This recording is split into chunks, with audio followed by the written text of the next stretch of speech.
Welcome, everyone. Doing an audio check.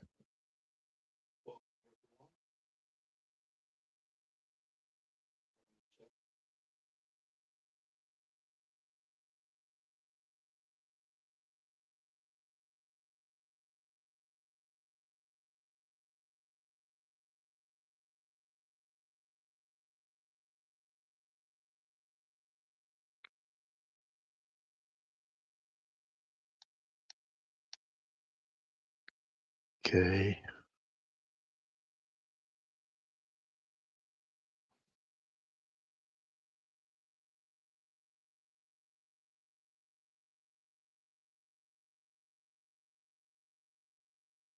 Hey, Tanya. Wow. Wow, you're in here early. Man, you almost beat me to it.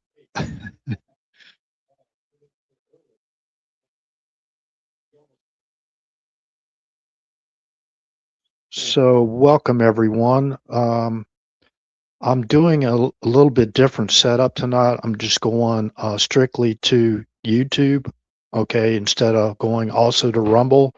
I was having problems last night. Now, I'm, I probably want to start sharing these live streams over to Rumble after the show is over. I don't know how to actually do that. You know, I can pretty sure I can set up where I can share a link, a recorded live stream already over on Rumble. So I'm going to try to do that because I've had problems. Now I'm working on a more like an antiquated system.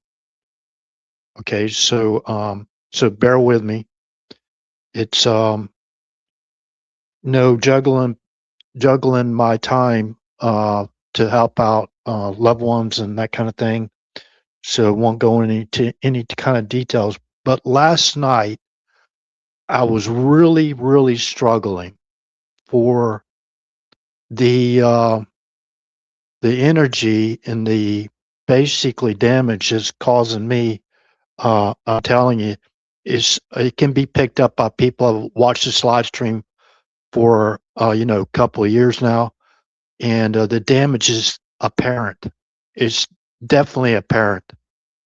And I'm going to say this. I don't like to play a victimhood, but once I contacted a law enforcement type agency, okay, and they flipped the script on the information I was trying to provide them, set me up with a fake uh, profile, right? Made it look like I was out of my mind, crazy. So they would basically discredit the information I was going to give them to keep the president of the United States at the time in 2018 was Donald Trump, of course, keep him safe, his family safe, and basically anyone around him safe. I had the evidence, I had the information put together after a very thorough um, self investigation. I mean, investigating myself, researching myself many, many hours. And the research also contained my own professional knowledge in securing combat field exercise deployment locations, setting up armories, the securing the largest small arms armory in northern Germany in combat field deployment training exercises. So I have that knowledge, a lot of knowledge behind me, and I can see where there's associations with what happened in Butler, okay, and what happened almost happened. Well, it happened to President Reagan because he was shot. and also what happened to President Kennedy. Now, in my mind, and far as my research goes, in my belief, these are basically assessments that I have made personally. It doesn't involve anybody else. Anybody that may be mentioned or not mentioned in this assessment of mine, remember, presumed to be innocent until proven guilty in a court of law. Now, if far as the veteran goes, and Mark Kelly, Colonel Mark Kelly, or Captain Mark Kelly, found out. Once you leave the United States Armed Forces, you're still bound to the regulations of the UCMJ. And we know, we are trained what is lawful and what is unlawful. We're trained how to handle protesters, and we're trained in the authorized or legal use of force. So, and we're trained on, okay, for as I was trained on perimeter security as one of my additional jobs I had performed by order of my commander. So I followed orders on those, setting up site security plans, setting up the combat field exercise training area, the security checkpoints, and you name it. Okay, I still have a lot of friends that I follow on social media that can verify exactly what I'm saying. Now, on 3 occasions in Butler, and then I think it was in Washington, D.C., as far as Ronald Reagan goes, remember Rawhide Down? And in Dallas, Texas, all three of those operations, covert operations, provided a situation where all 3 presidents were put in the kill box. All 3 presidents. Now, you have to look up the military term kill box. Now, I don't say this lightly. I don't say it lightly. So, in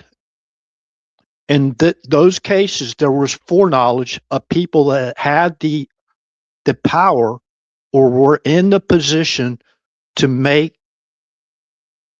it happen, where President Trump, President Reagan, and President John F. Kennedy were put in the kill box by not following proper security protocols. By not following proper security protocols. Now, safety is the priority when protecting the President of the United States, no matter who he or she may be or who may become president. Those protocols were put in effect to keep not only the President of the United States safe, but all those that surround him, to include his family, to include his residence, to include where the president travels to. You know, an OPSEC is a very important tool to help keep the President of the United States safe. So there were three instances in history where they set up the conditions to put the President of the United States in a kill box. Now, any person in the military that set up site security plans and secured combat field deployment exercises, and far as actually in combat, live exercises, whatever, not exercises, but real combat, setting up security, they know exactly what I'm saying is the truth. Now, you can get people like Eric Prince and those kind of individuals that have done this their entire life and have a lot more experience than myself to basically come to the same conclusion if they're provided the right data. If they're provided the right data, they will come, I'm confident, to the same conclusion or the same assessment or the same opinion. To say that the American Glass Research Company roof was too pitched or too what do you call that? Too pitched or whatever. It was too steep, whatever. Is a ridiculous statement. And to say that the individual in charge of that site security in Butler never reviewed a site security plan, that is a self-admission of criminal negligence. Now, criminal negligence can be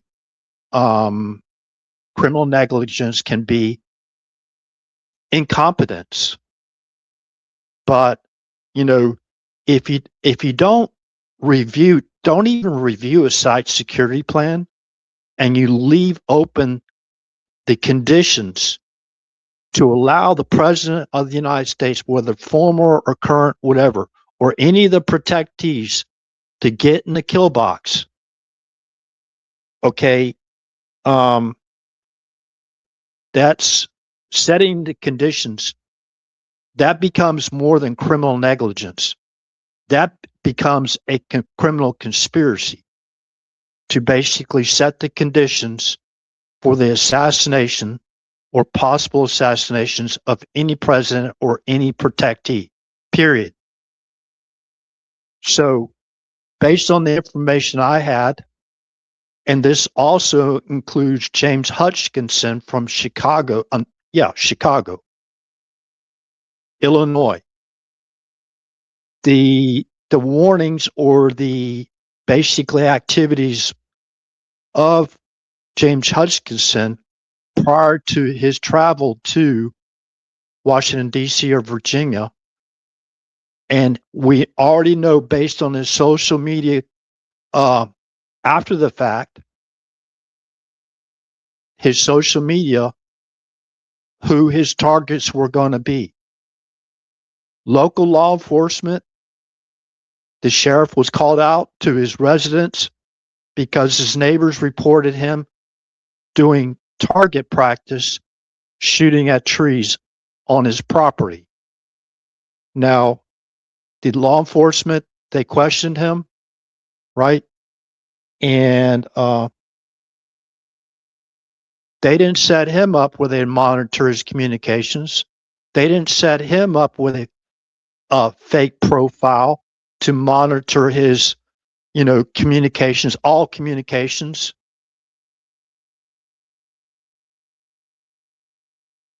They didn't basically wasn't following his activities, even knowing that on his Facebook profile page,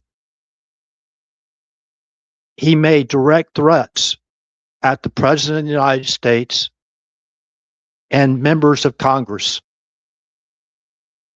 Trump and associates. Okay, so there was foreknowledge out there in the mainstream media of an individual that was practicing, target practicing, basically preparing before he drove in his van to Washington, D.C. or to Virginia. Now, in my opinion, James Hutchinson changed his primary target because it was a hardened target, and he chose the baseball practice field to take out, quote unquote, Trump associates, right? That's exactly what happened. Okay, Congressman Steve Scalise was nearly murdered that day, and other people were injured. I think the Capitol Police was there involved. There was 2 agents there, and those are the ones that took out the threat. But that could have all been avoided. So to politicize the information because you don't like a certain individual because they might be conservative, and you know, I'm gonna talk about Kasich's comment here. I forgot Kasich's Kasich. I forgot his first name, but I believe he was. I think he was governor of Ohio at one time. So, anyways, as far as my memory goes. So, anyways, 3 instances where they set up presidents, 3 different presidents in a kill box, 3 times. So, and they set the conditions for it. Now, that might be hard to prove if somebody's not coordinating it. But, you know, if you put, I don't know if you put people on their polygraphs or whatever, they put people on their polygraphs, so they lowered it up and they couldn't do that because polygraphs are not admissible in a court of law. I don't really know. But the conditions were set in Butler. They basically took President Trump's protective detail and they diverted them to Jill Biden's whatever it was in a building, and they basically set up the conditions for the attempt on the life of the president of the United States. Now, anybody can say whatever they want to about me. I could care less about this. But this information I'm providing everyone is the God's honest truth. And any military man that has gone to and helped set up site security for any type of deployment, whether it's combat or combat training field exercises, they know exactly what I'm saying is the truth. So the conditions, okay, what were the conditions for Butler? Well, they allowed that condition where crooks got up on top of that building, that roof, while everybody's screaming, you know, look up there, there's a guy on the roof, whatever, screaming. So what was law enforcement's primary duty at that point? Was it law enforcement's primary duty to allow the president of the United States to walk up on that stage, which was in essence a kill box? Now, even the first lady asked the question, why did they let my husband get up there on that stage, whatever? I'm paraphrasing, I'm not quoting. Why did they allow him to get up on that stage until they cleared the area? Basically, that's what she's saying. That's the same exact competent opinion that many like myself have to this day. So, remember, Corey Coppertone, I think it is, lost his life that day. So, anyways, there's things. And remember, this is a law and order channel. I don't support criminal violence, one, in any shape or form. I support national defense and self-defense 100%. This is a law and order channel. This host of this channel, RH, is law and order. Okay? Now,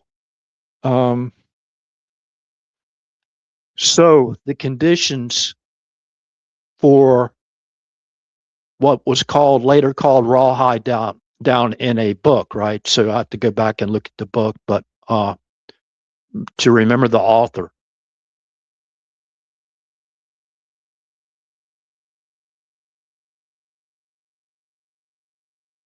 John Hinckley Jr. did not have the power or the authority to basically break U.S. Secret Service protocols for protection of the President of the United States.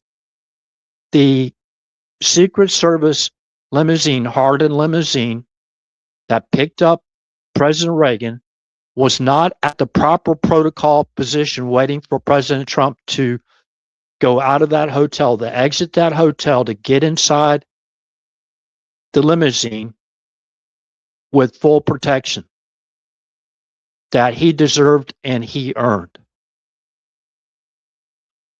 Irregardless of our feelings of what president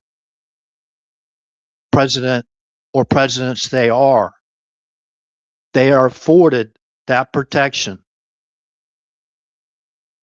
for us because he's the leader. No matter our thoughts, no matter whether we like him or not, no matter who is in the office. They park the presidential limousine away from, I think it was about 60 yards away from the exit of the hotel, where President Reagan had to walk into a kill box with full body mass exposed to all those buildings with windows, whatever, at his 360 degrees. So he exposing himself in a kill box, walking to the limousine, and even John Hinckley Jr. was provided protection to allow the condition to him to try to assassinate President Reagan. Whether anybody likes what I have to say, whether somebody was on that detail or whatever and said, oh, that's not the way it was. You have a right to your opinion, but you don't have the right to your own set of facts. For people that have watched the video I probably watched that video the video of those shots ringing out probably 100 times. Like I watched the Dallas, Texas, and the Zapruder film probably 100 times or more. Like I watched the videos of Butler probably 100 times. They all have the same commonality. They all have the same MO. Get the president where he's a soft target in a kill box. And that's exactly what happened 3 times. Now, no matter if the president can say, put out an order, right? And say, okay, I want to drive with a roof down. I want to drive in a roof down. And it doesn't matter if there's some windows open or whatever at the book depository out or there's people standing in the grassy knoll or up on the bridge, that kind of thing. It's okay. We're going to allow you to do that, Mr. President. We're going to allow you to basically ride in your presidential limousine right into a kill box. No. You have to, even if it means your job. If it means your job. Say, for example, I'm at a checkpoint. I'm guarding the site where we're deployed to. And somebody comes up to me and basically pulls me off that job, right? And pulls me off that job and puts me somewhere else.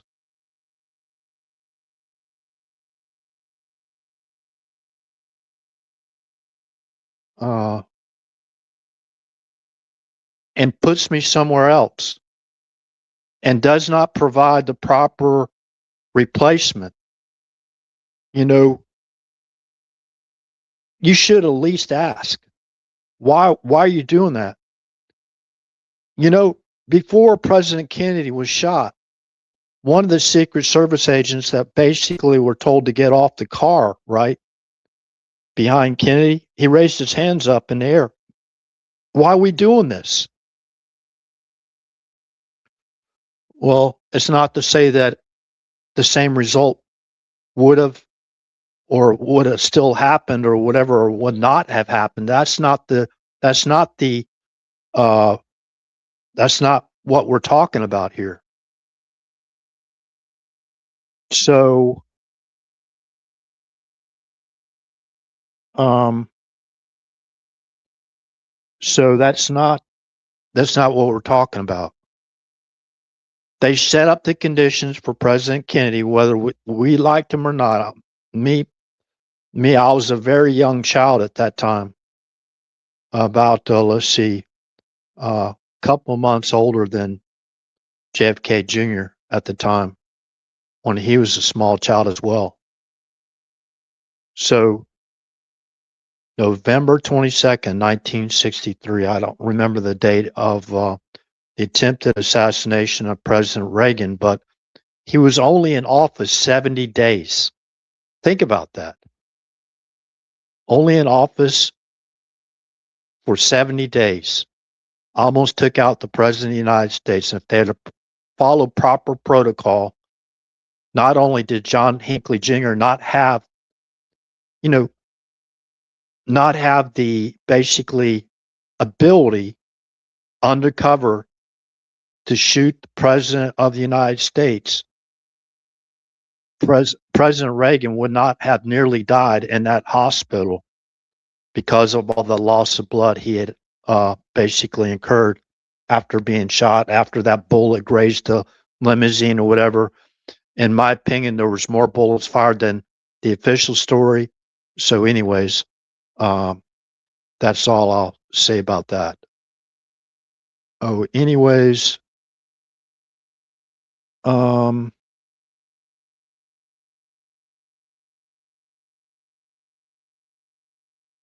now on this live stream, yeah, this is a small live stream. I've been doing this a couple years now. I've been doing this using my own free time, researching the information. Now I'm gonna basically follow up what I was just talking about. I just want to talk about something else real quick.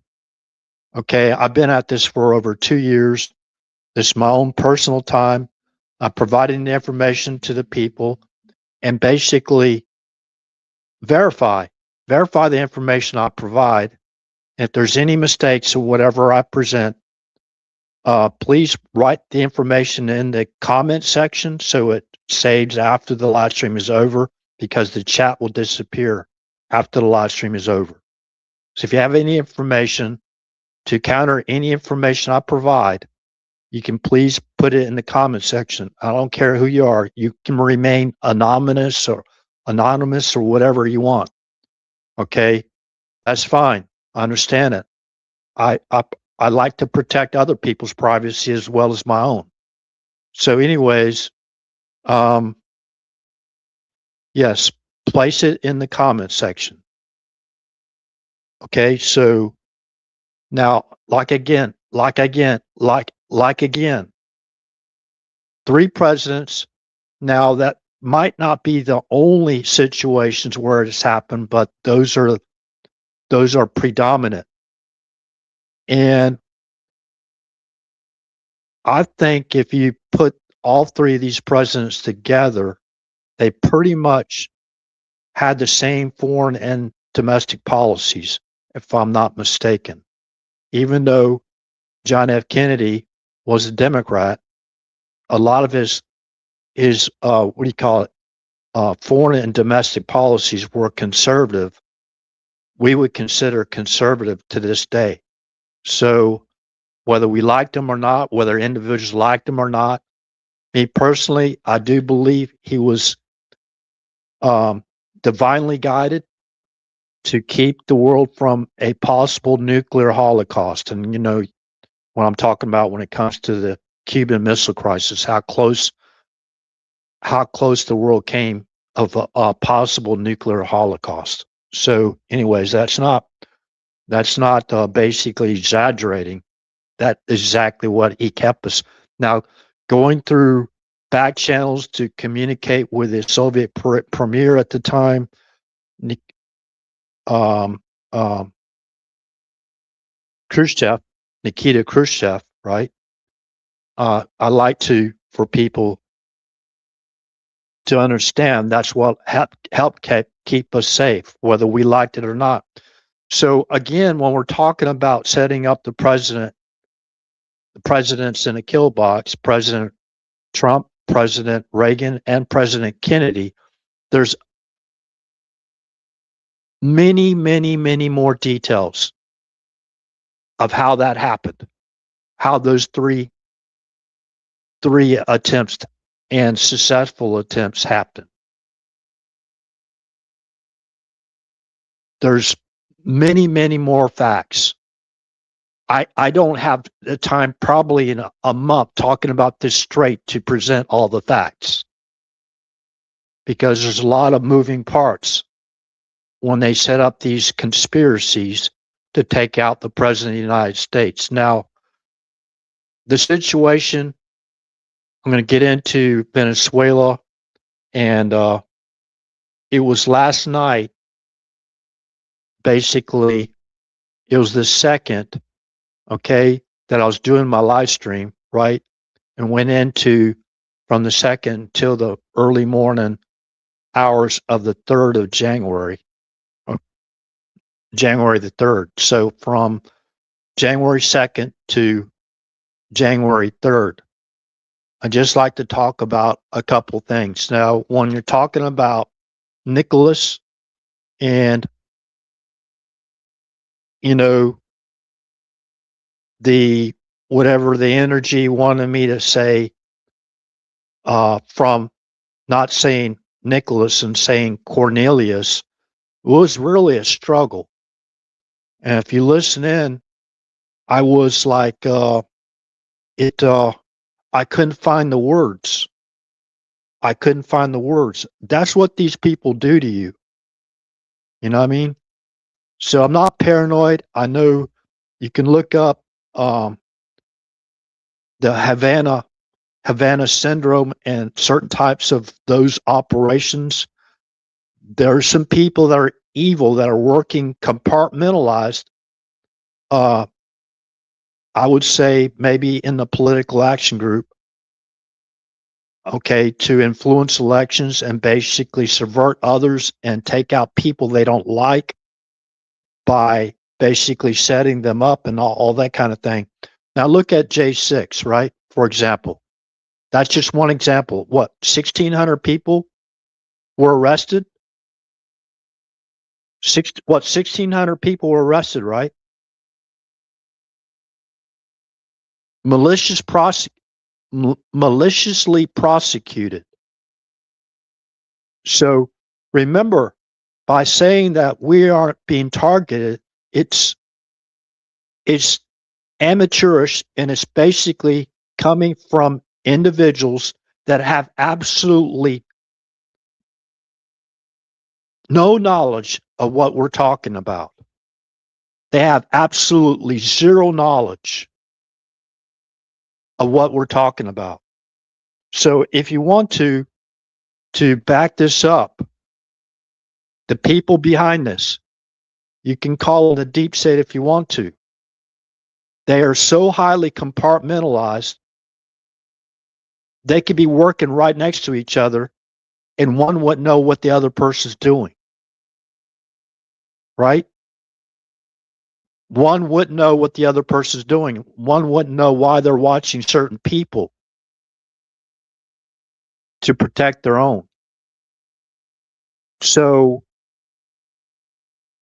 it was a very, very difficult struggle not to talk about Nicholas. And when we're talking about Christmas, right?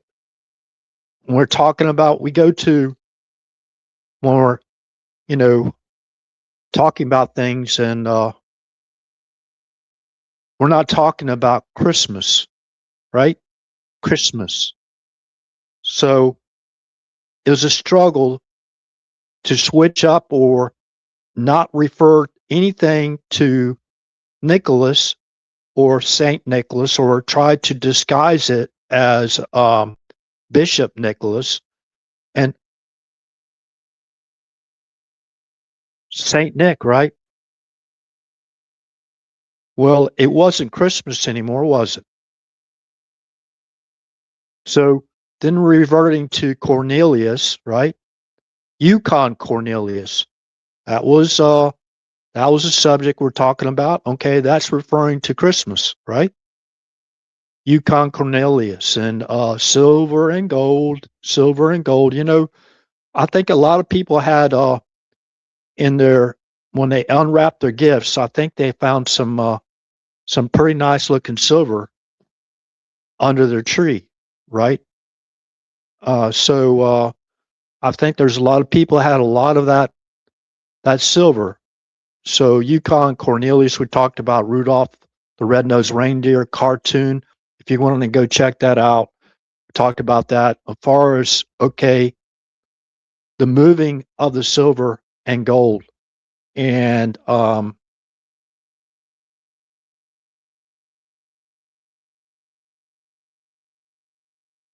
let's just say that I talked about the poor man's Corvette last night, and we had the poor man's gold, right?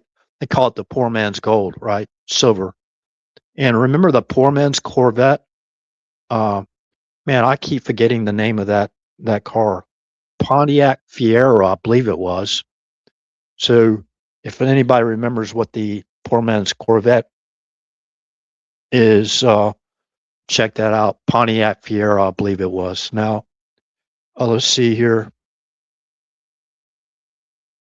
So again, 3 presidents were set up in the kill box, and even the First Lady of the United States, Melania Trump, questioned why he was allowed to get up there on that stage until that site was secured. So, man, I forget what the actual term. I keep forgetting what the actual term of that um, of that roof was. Right? It was at an angle, whatever pitch. I forgot the word. That word, which is just utterly ridiculous. Now we can go back to Cheadle and see that she was, I think, the protection for Joe Biden, right? Before she came to the U.S. Secret Service, U.S. Secret Service director, right? So she was one of the primary team members to protect Joe Biden, possibly even Joe Biden, right? So who pulled the detail off of President Trump and Butler and provided amateurs or individuals that did from the Department of Homeland Security who switched out those team and diverted them to Joe Biden.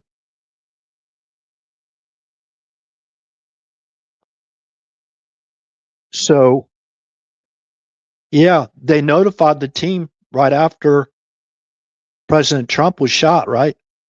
When did they notify the team? Was it before Crooks fired off those rounds or after? When they notified the U.S. Secret Service detail protecting Joe Biden? Why did they provide her priority? Why did they provide her priority as a first lady? That's my question. Now, not I understand, right? She needed a security detail, but somebody put in false intel that okay, she was the target to draw off. See, there's a lot of moving parts in here. A lot of people, in my opinion, haven't even thought of. They haven't even considered. Sloped, sloped, sloped roof, right? Well, we couldn't have a U.S. Secret Service detail on top of the American Glass Research Company building because the roof was sloped. And of course, we saw the counter snipers uh, on a roof that was more sloped than the American Glass Research Company building was, right? So I know a lot of people's yawning. Okay, I've heard all this a million times. Really? Every single detail I'm providing y'all, and believe there's a lot more details, is the truth.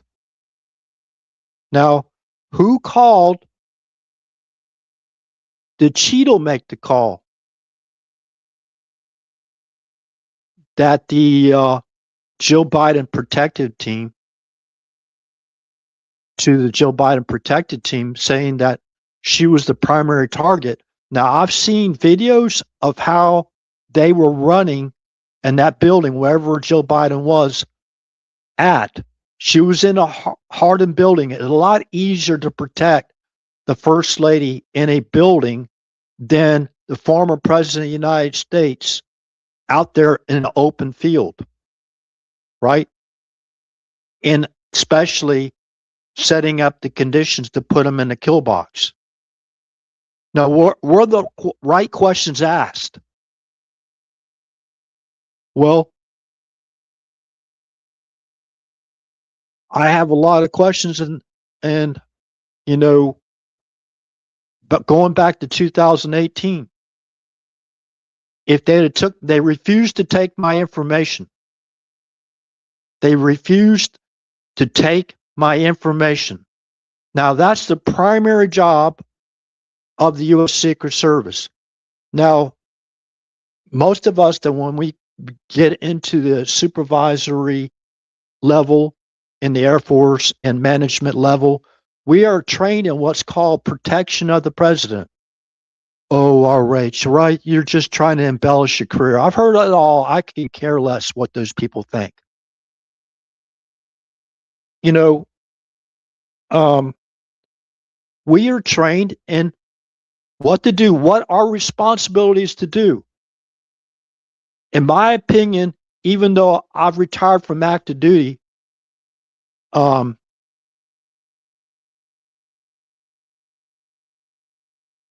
was it? Going on 26 years that I've retired from active duty. Actually, 25 years. Going on 25 years now. I retired from active duty. And that training of protection of the president still is part of who I am. Now, to basically set up false warrants, and you can say shut up if you want to. I don't care. Shut up, RH, whatever. I don't care what you're saying.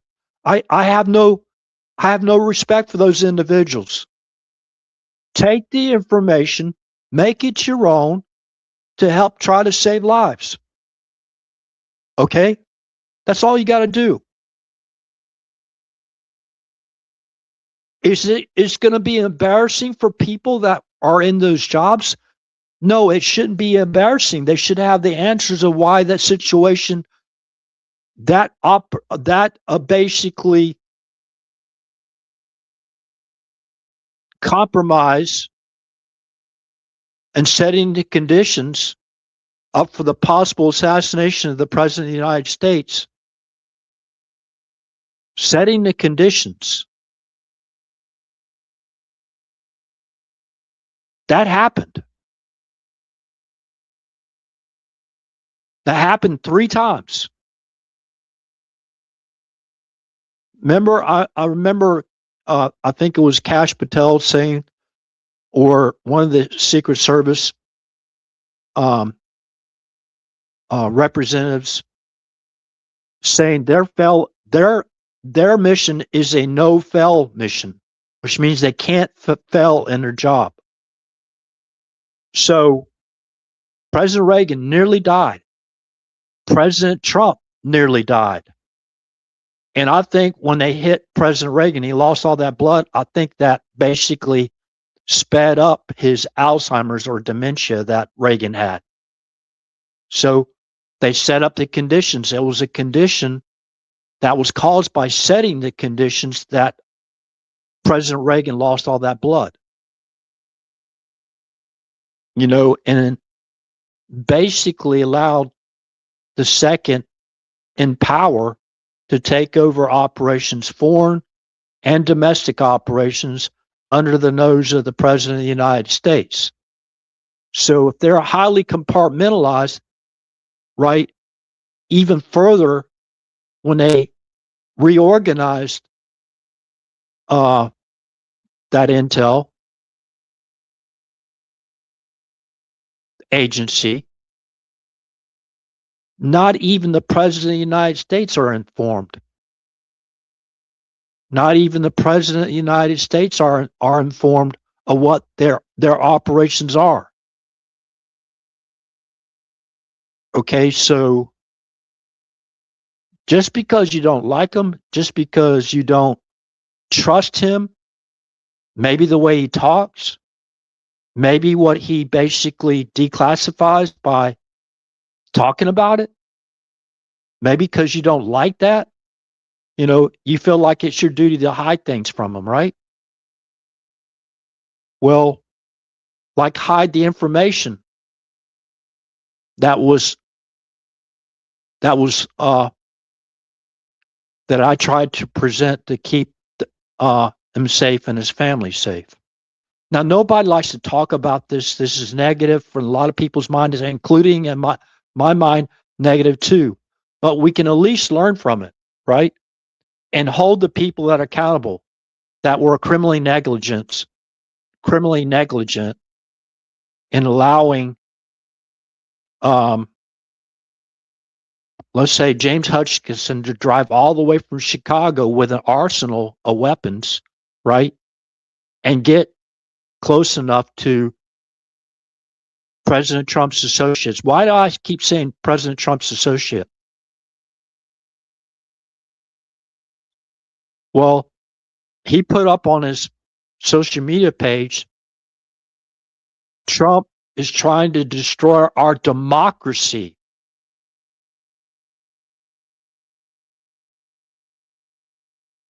Something to that fact. Now, I'm paraphrasing. Trump is trying to destroy our democracy. Time to destroy Trump and his associates, right? And or his associates, meaning people that were conservative, people that helped get him elected, right?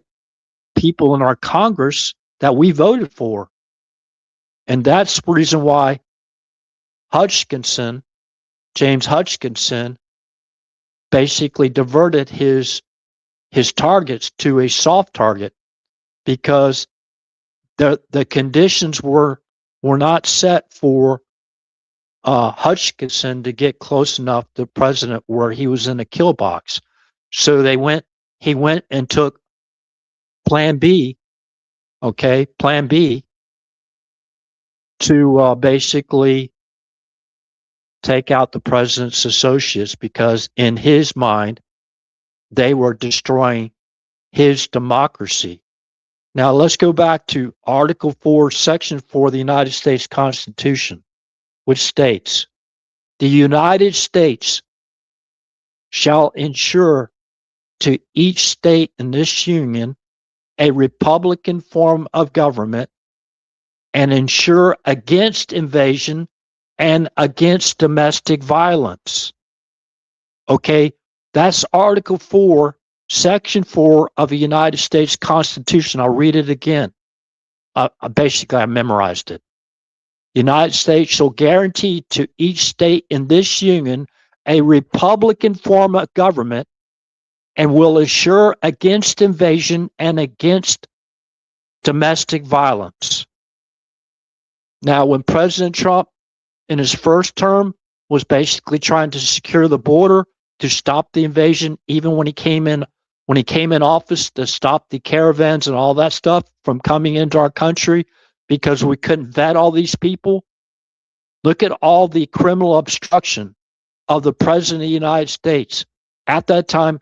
Remember Nancy Pelosi and Schumer going into the White House and basically saying walls don't work. Basically, he said walls don't work in we can have surveillance devices, technology that will secure the border, right? They blocked him. They blocked him in every which way, shape, or form to keep President Trump from upholding his constitutional authority and job as President of the United States and the Commander-in-Chief. So remember, they blocked the funding. They criminally instructed the President of the United States from securing our borders to stop invasion, further invasion into our country. And that goes back to what? When he entered office was January 20th of 2017, right? And see, there was a lot of posturing for those people from the open society type people that wanted to legalize basically all drugs, right? And allow for open borders. So those people, and we're talking about Gulf Sierra mainly, he was really the chairman of the DNC. He was really a ghost chairman of the DNC. Okay? Ghost chairman of the DNC. He was basically had billions of dollars at the ready to fund pretty much every single congressional representative and every single senator in our country, at least U.S. senators and U.S. congressional representatives in our country. If you think about it, there's only about 500 or maybe close to 600 U.S. congressional representatives and U.S. senators in Congress.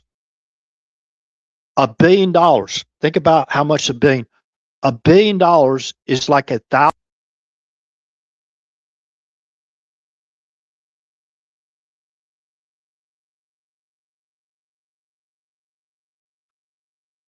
You have like 1,000 stacks of $1 million, right? That's what $1 billion is. If you're a multi-billionaire, think about it. That's 600 million. You can make every single U.S.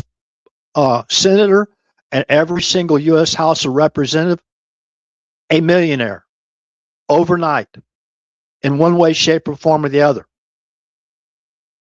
Through insider trading, through shell companies, you name it. Now go back to the mission statement. Go back to the mission statement. Special Activities Center, Political Action Group. Read their mission statement.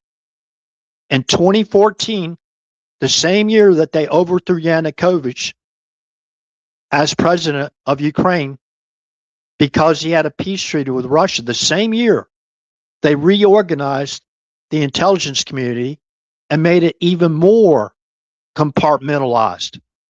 And that's where the danger comes from.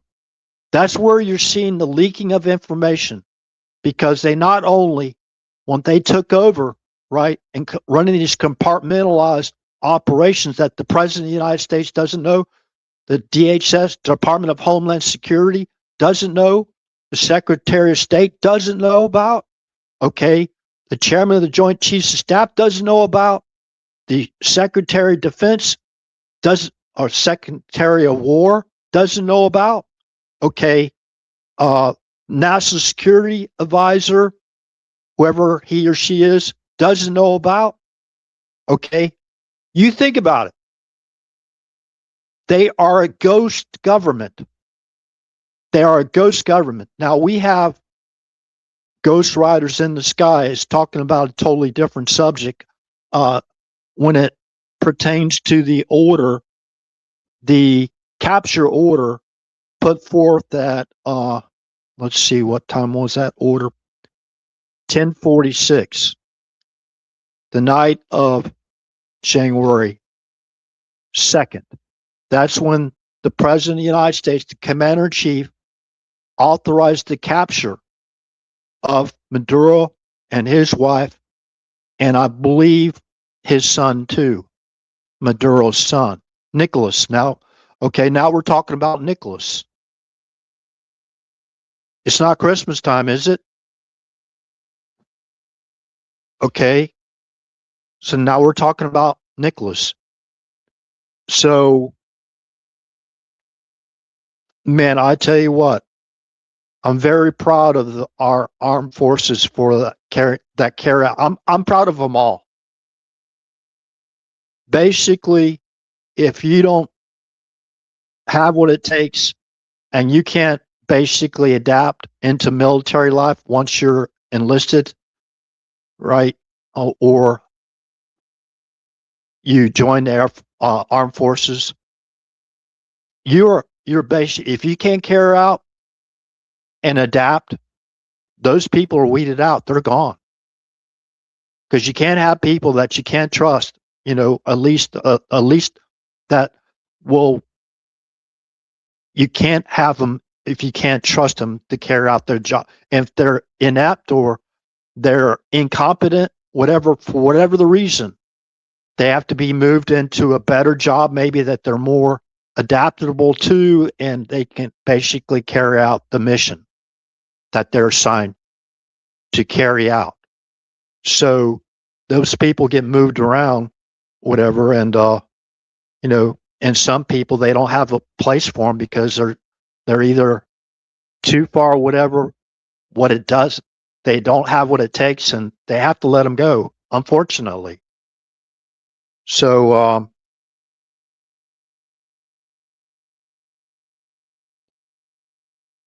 yeah, the operation was called Absolute Resolve. Okay. And the President of the United States, the Commander in Chief, ordered the capture order at 10:46 p.m. I believe that was our time, Eastern Standard Time. Okay.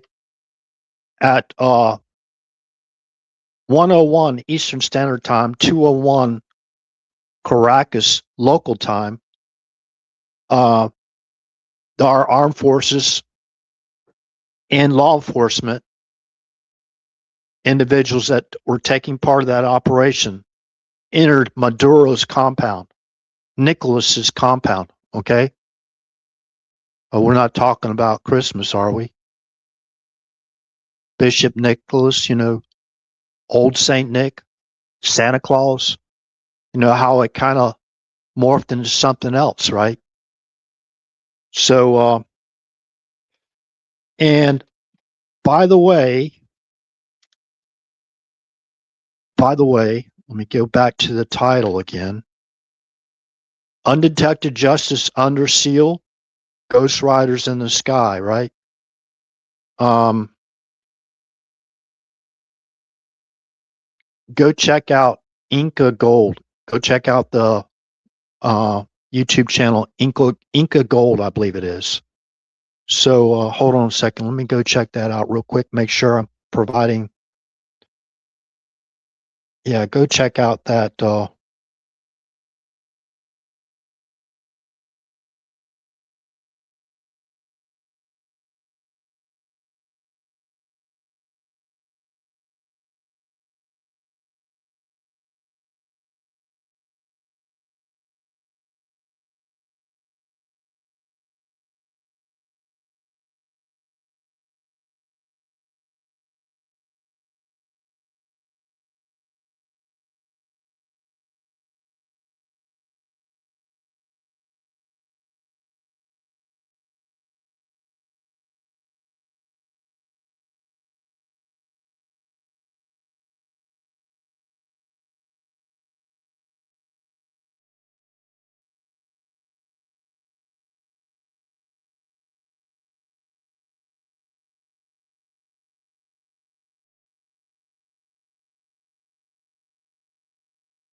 the live stream here.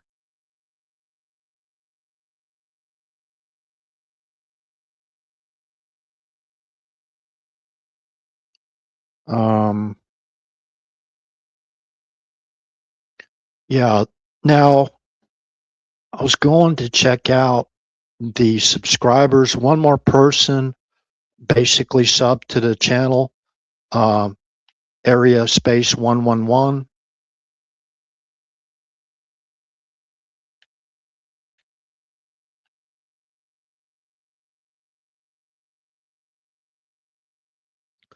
I have now 495 subscribers on this channel. So if you haven't done so already on YouTube, all I need is 5 more subs, and I have 500 subscribers, and I can be monetized. Now, I talked about this last night in a little bit of detail, trying to get positioned to be an affiliate for precious metals exchange. So I would like to have the ability to share the information to help out people. So anyways, now check out that photograph. You see the peace pipes there? And I think it was Custard, right? Custard had basically, they smoked the peace pipes, right, with the natives, and to basically have war. I don't know if one party or the other breached. I have to go back and look at history, but this coin, I believe it's legit. I think it's a real coin. And man, I'd love to have one of those. Okay.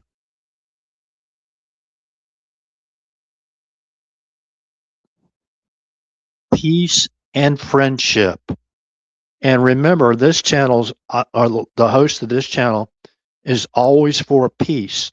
But sometimes you got to take out these people that are, especially murderers and mass murderers, especially, right? You have to take out the threat before they take another life. And that's basically, you can go all the way back to Genesis chapter 9, and you can read where God commanded Noah, his wife, Shem and his wife, Ham and his wife, and Japheth and his wife, if anyone murders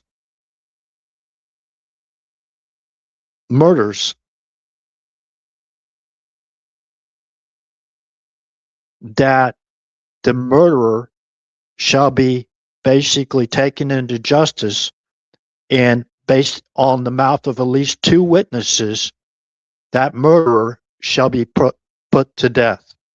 Okay, that's what it says in Genesis chapter 9, verse 11.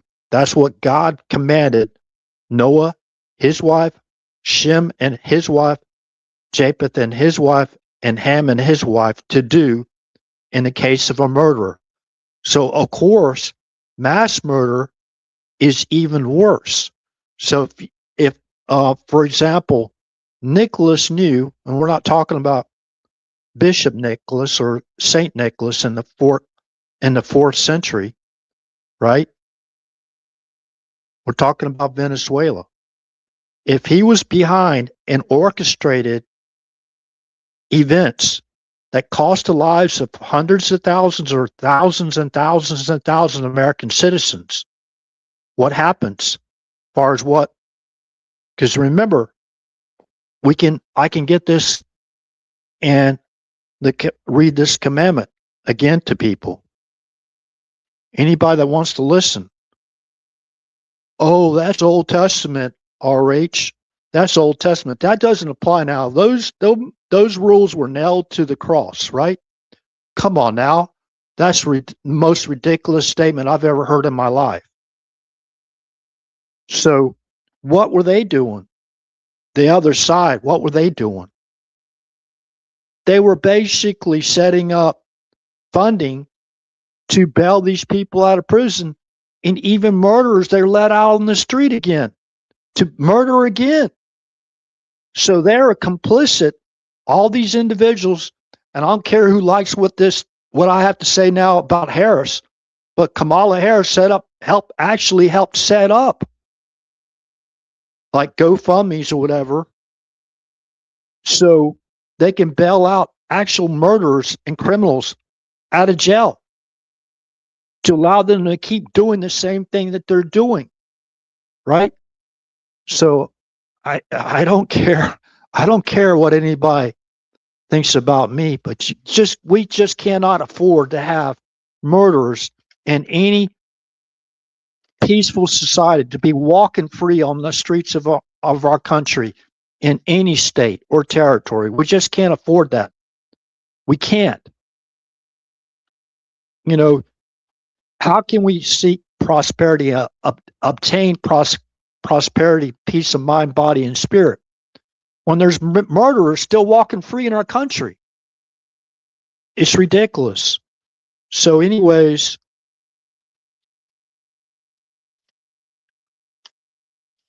go back to Genesis here, chapter 9. So bear with me for maybe a minute, if that.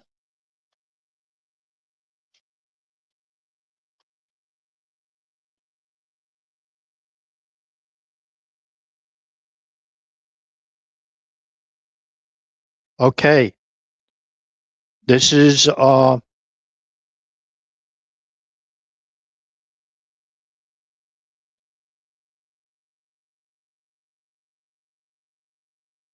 Genesis chapter 9,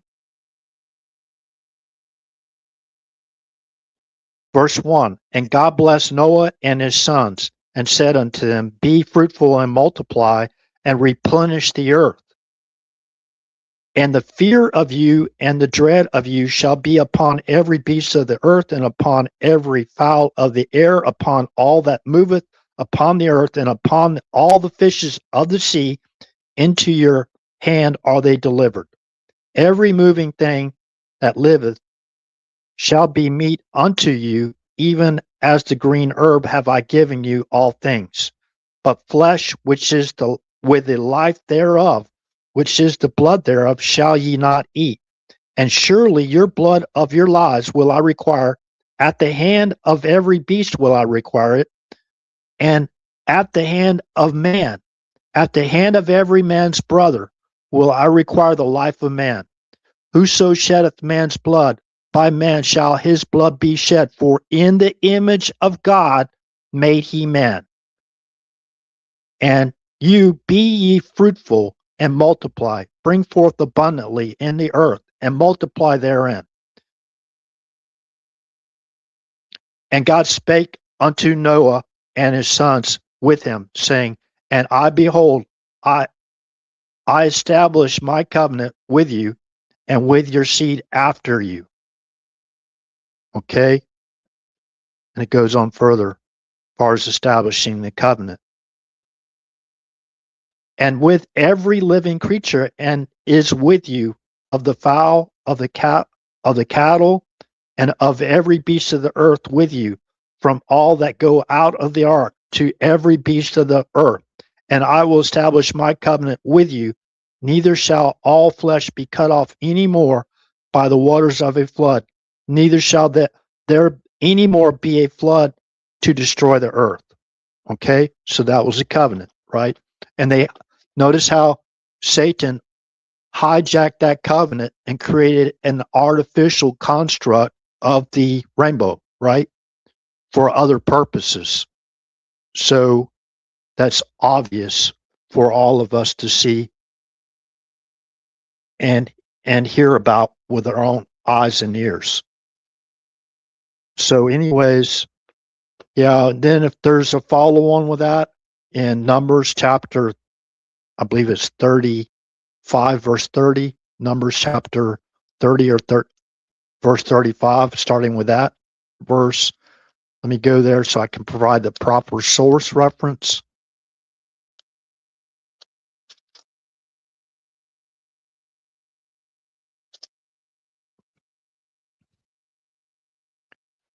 Okay.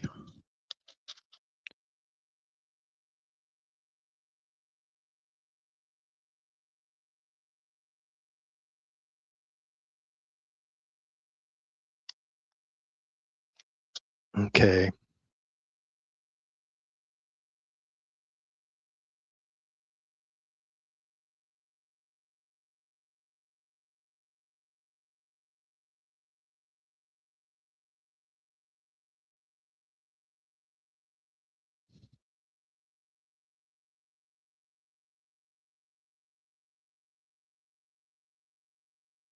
Okay, this is Numbers chapter 35.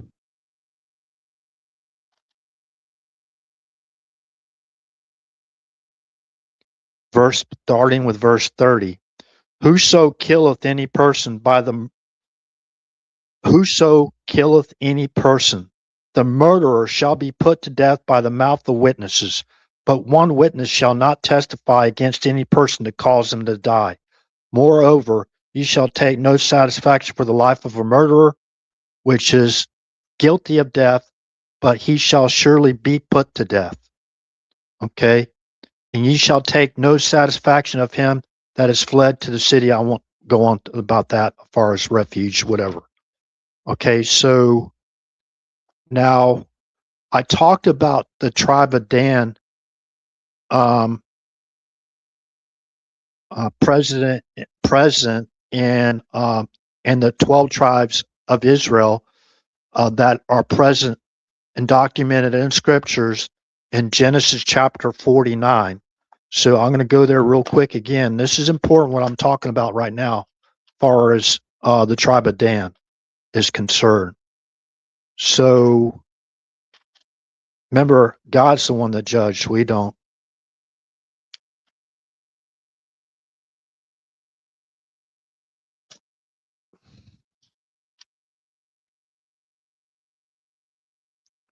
Genesis chapter 49.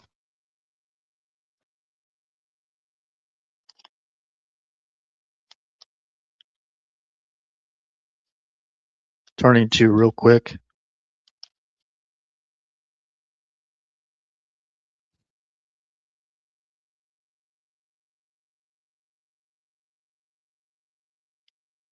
Okay, this is chapter 49, beginning with Genesis chapter 49, beginning with verse 1.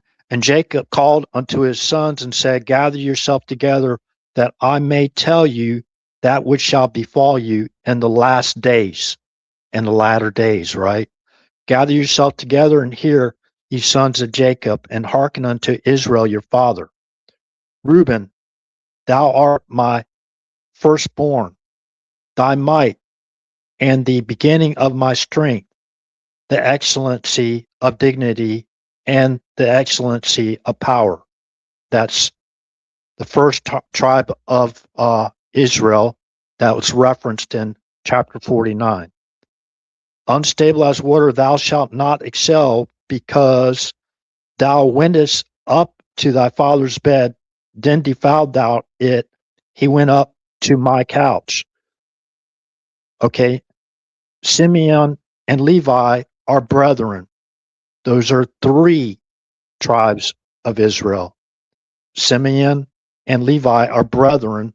Instruments of cruelty are in their habitations. O my soul, come not thou into their secret, unto their assembly. Mine honor be not thou united. For in their anger they slew a man, and in their self-will they dig down their wall. Okay, so I'm going to go down. I'm just basically point out 12 tribes of Judah here, or no, 12 tribes of Israel. Okay, so remember, Reuben was the first one that's mentioned. Then Simeon and Levi, that's three. Okay, then Judah is four. Okay,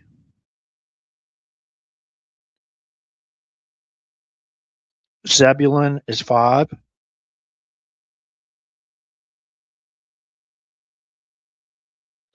Issachar is six.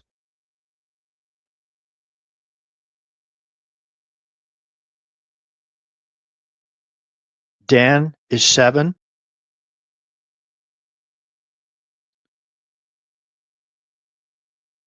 Gad is 8. Asher is 9. Naphtali is 10. Joseph is 11.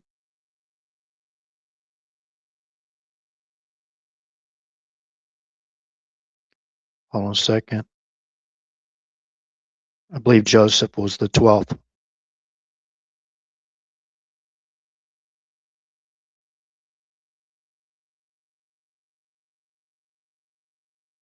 Oh, the 12th is Benjamin. Excuse me.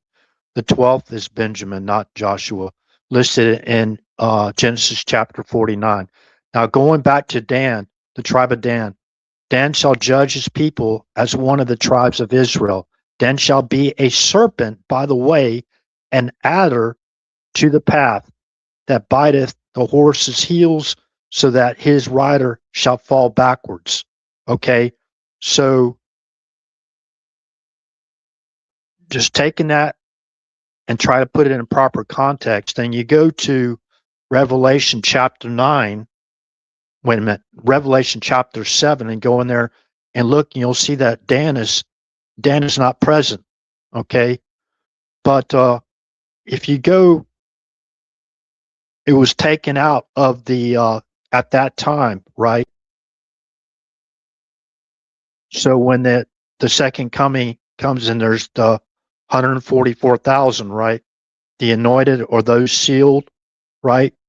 To come first to help take out whatever the bad people, right? So those are sealed 144,000. And in Ezekiel, Dan is not in Matthew chapter 7. It's not listed. I'm not going to add or take away to what it says in the book of Revelation. Just pointing that out. Okay, so if we go to Ezekiel chapter 40, now it looks like it's going to be after or during the millennium that Dan is going to be restored. The tribe of Dan I'm talking about is going to be restored as one of the 12 tribes of Israel. And the reason being is before that, when they were not listed under the 12 tribes of Israel, in my opinion now, is because they were worshiping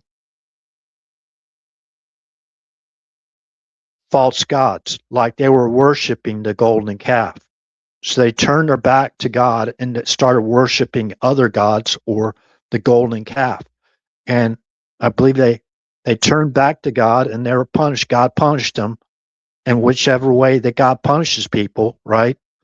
And in Ezekiel, as far as my understanding, the book of Ezekiel, chapter 40, it states where the tribe of Dan was reinstated, I believe, to be one of the 12 tribes during the millennium.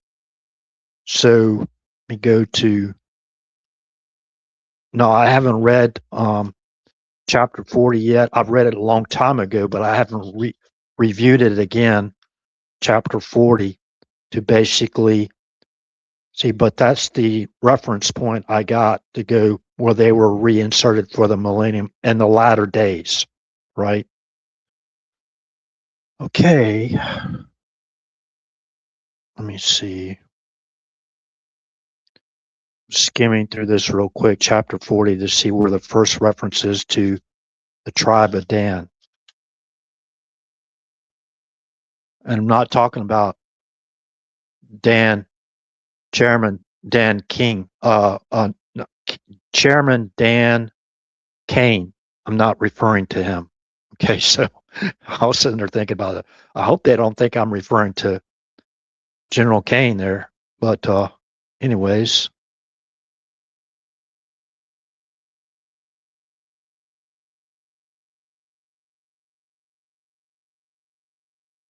see, I'm going through this real quick.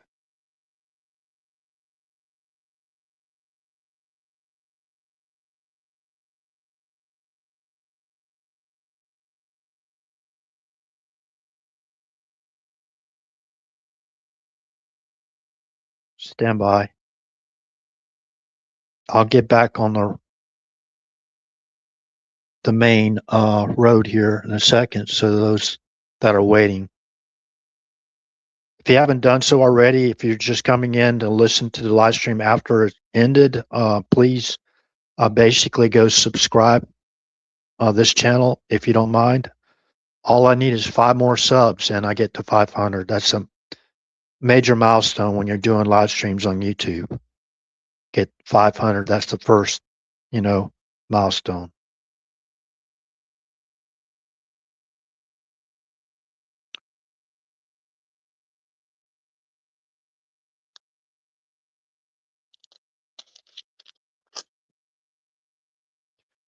Well, I don't see the name mentioned in Ezekiel chapter 40. I'm going to have to basically do some more research on that, but I didn't get a chance to review it. So anyways, now I want to talk about a couple things, false witness, for example, false witness, lying about somebody, even if you don't like the individual, we don't need to lie about the individual, right? So we don't need to lie about it. If you like them or you don't like them, we shouldn't be lying about anybody that we don't, especially don't even know the person. You think the individual might have done something wrong, whatever, approach that individual and address it to them directly, right? Don't let gossip, mislead you into basically coming to the wrong assessment, I guess, or somebody that is out there trying to do everything they can good for their country. So now going back to Nicolas Maduro, I'm talking about. Nicolas Maduro was actually indicted way back in 2020 by the United States. Okay, so that was the President Trump administration in 2020. We got hindsight, perfect vision in 2020. And it appears to me that people that are working together with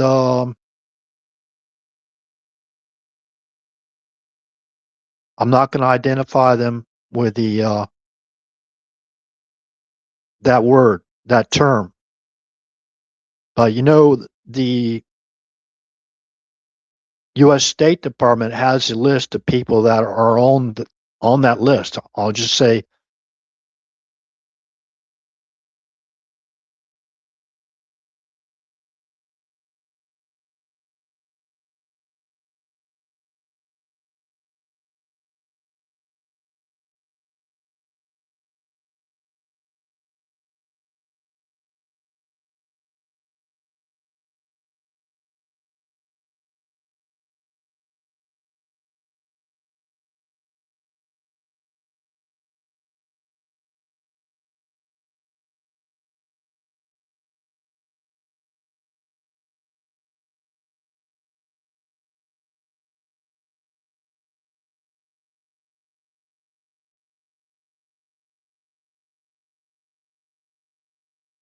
what in the world?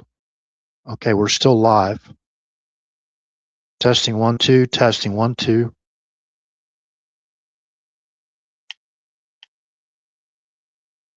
Oh, I got to refresh. Okay, we're still live. Good.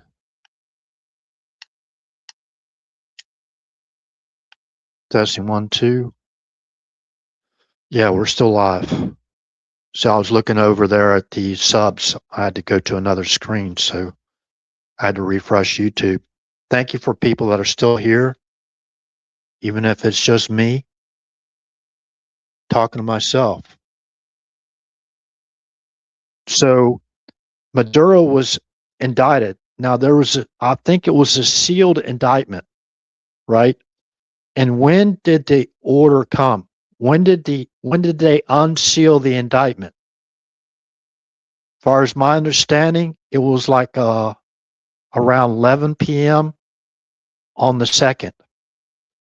So the unsealed indictment, probably the communication came before the capture order was made by the commander in chief at 10:46 p.m.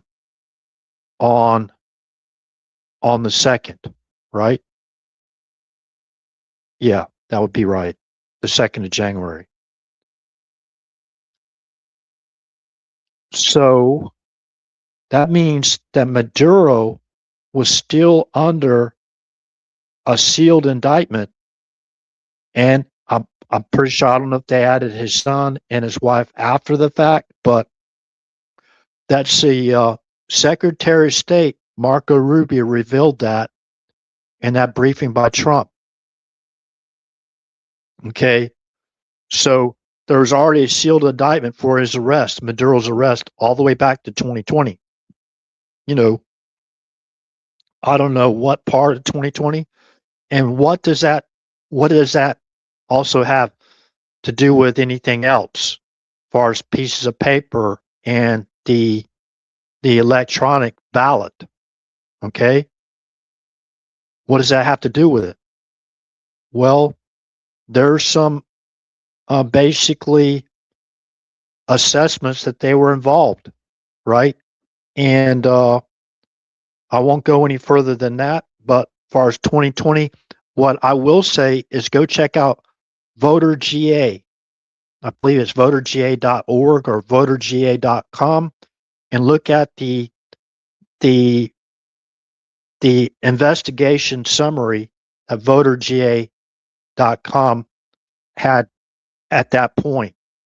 Now, they put that information out there. I believe it was in 2022, 2 years after, what happened in November 2020. Okay. Refutation of Georgia Secretary of State Brad Raffensperger's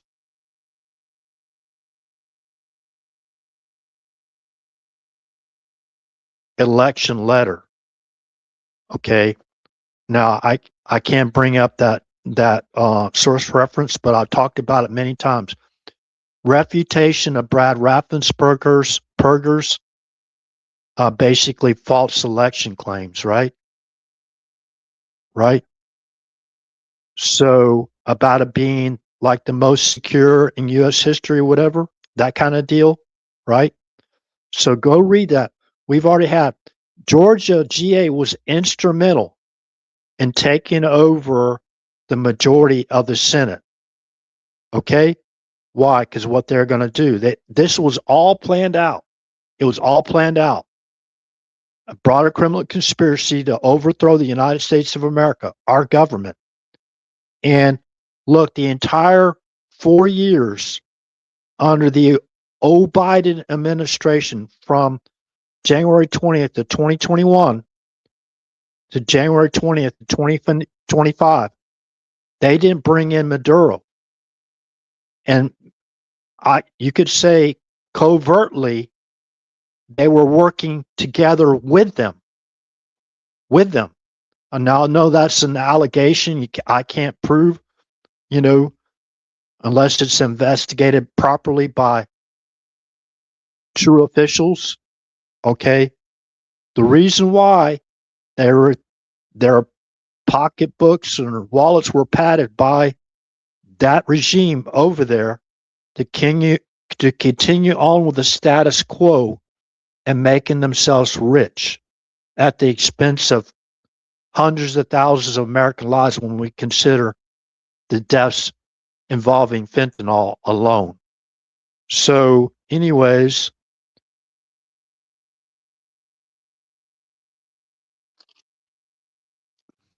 now Kasich, Kasich, he made this comment: Republicans are in trouble because they went too far right. What? When you go the right path, how's that going too far? Maybe it's not going far enough. The Democrats are in trouble because they went too far left.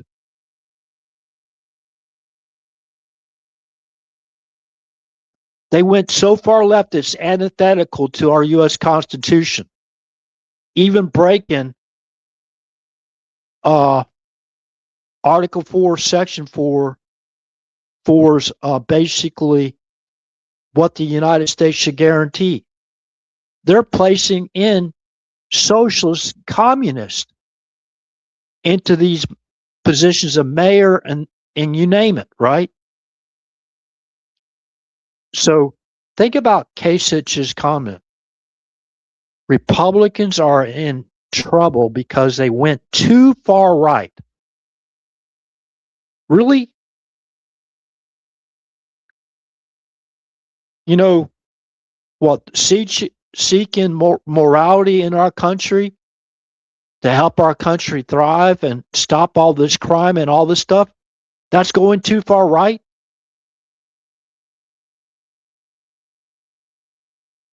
Is America first people, America, make America great again people, are they too far right? Kasich?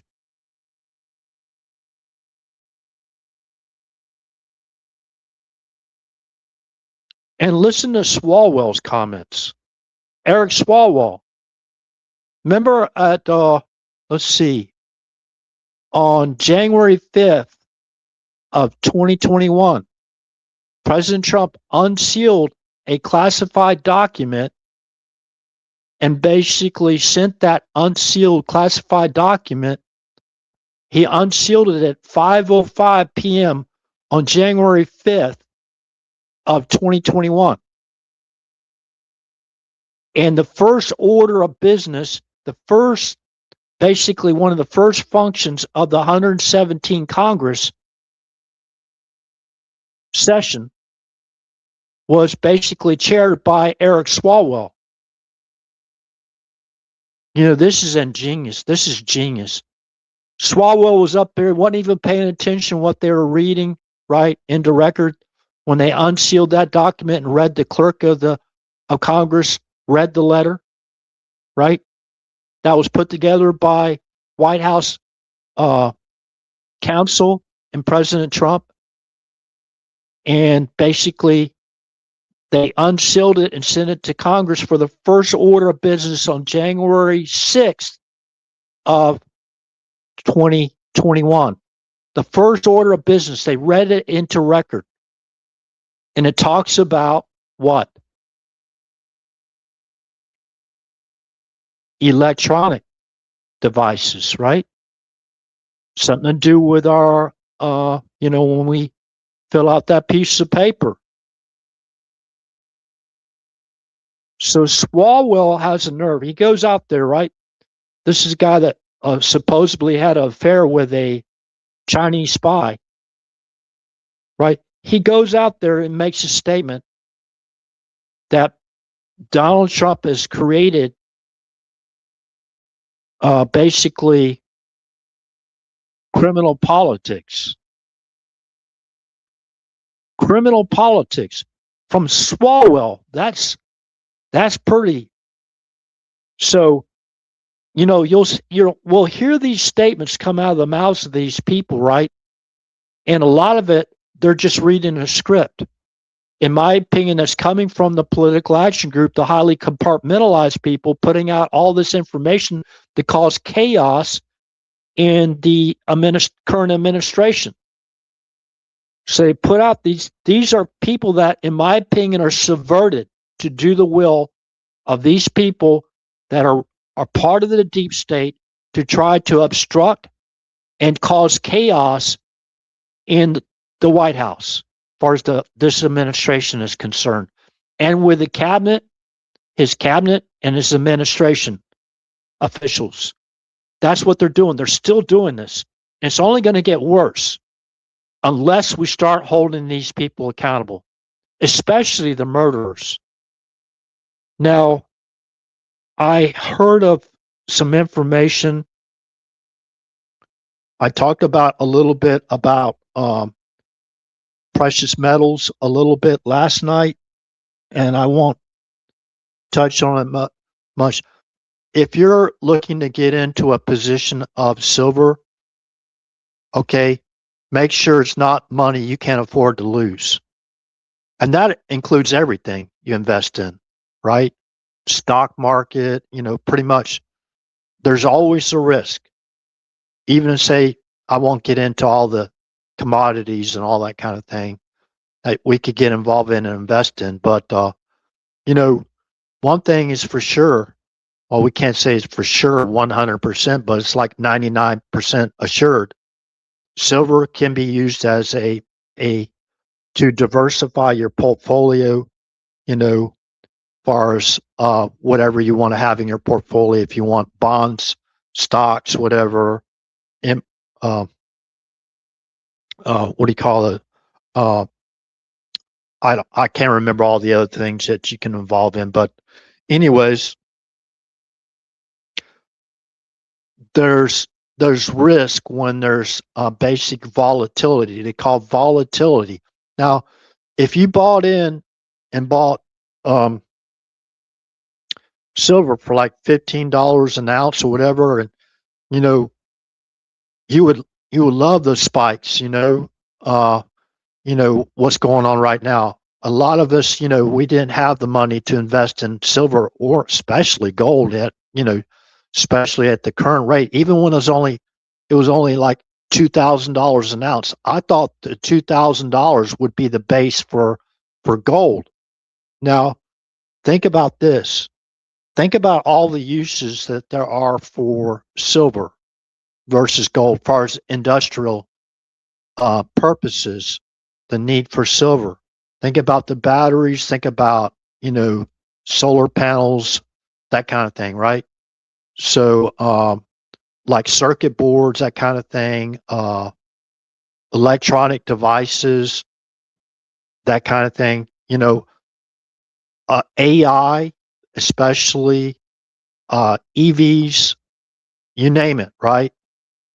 Think about all the needs for silver versus gold. Now, if you're building certain things, what is the most cost efficient precious metal to actually enhance, like EV batteries or batteries, period, right? And far as solar panels are concerned, electronic devices, computers, PCs, whatever electronic device you can imagine. So gold, because of its price, some people can say, okay, that's their currency. That's what they're going to basically keep their currency based on. And there's nothing wrong with that. We live in a free country, and I support you 100%. It's the American way. If you want to advertise gold, hey, more power to you. I support your channel. But I've made what would be controversial statements, right? Quote unquote, controversial statements about precious metals. If you've been burned in the stock market and you've been burned before, fooled or taken advantage of before, as far as investing in anything, I think a lot of us have. I hate to use the old terminology, used car salesman, a hoodwink, you just open up that hood real quick and close it, that kind of thing, right? Which includes, the metals, precious metals, jewelry, that kind of thing, gemstones. And, if you've been bamboozled in any of those things, especially, I'll mention one, for example, okay, in stocks, fraudulent earnings reports, right? Hyping up a stock so they can dump it, right? And leave you holding in the bag.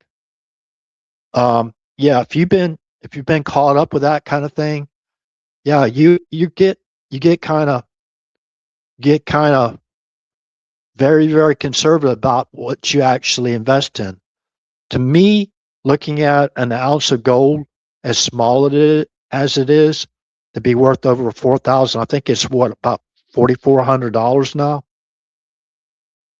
$4,400, and they say it's going to climb. Hey, more power to you if you got in even cheaper than $2,000 an ounce. But for people that don't have that type of funds, and you got to put food, whatever, on the plate, and water, whatever, and pay your bills, pay your mortgage, pay your water bill, your mortgage bill, whatever you got to pay, pay all your bills. A lot of people can't afford it. It's getting hard for them to even afford food in the grocery store nowadays. So, I know it's a hedge against what do you call it, inflation, and to keep, where you have a hard kind of like currency like that you can trade in at hard times, whatever, or if you want to cash in and pay off your mortgages and pay off your credit, yeah, hey, more power to you. But I still believe 2000 should be the base for gold. That's what I believe. That's what I believe. I could be wrong. I could be well off. I mean, gold could go up to 40,000. I heard somebody saying that gold could go up to 40,000 an ounce. When does that stop? Now we basically enter into the same field of precious metals, silver, and thinking about all the ways that silver can be used, unless there's alternative technology that basically is introduced in our economy, right? When it comes to manufacturing and everything, right? You know what I mean? So, and all the uses for silver. So it might be called the poor man's gold. Yeah, you might be right as far as that analogy goes. You might be spot on. That's fine, but don't dismiss it. Don't dismiss the potential of silver of going up a lot higher than we could even imagine. So now, what do we think? Okay, what we think? Do we think silver is like only worth like 4% of the current price of gold per ounce? We think that silver is only like 40 times less worth than an ounce of gold. They've stifled the price of silver for so long. They've controlled the price through paper silver, and now that they're having to come up with the actual material silver, they're getting caught, right? And they're getting bailouts. They're getting bailouts. So by selling paper silver, and I like people to think about this now. And people come in and go and they'll leave, and especially when I start reading Bible verses. Listen, I'm not preaching at anybody. I'm preaching with the choir. Okay? I'm preaching with everyone. This isn't right now. I'm not holding a preaching session, right? This is a live stream, RH live stream. So we have to have some type of moral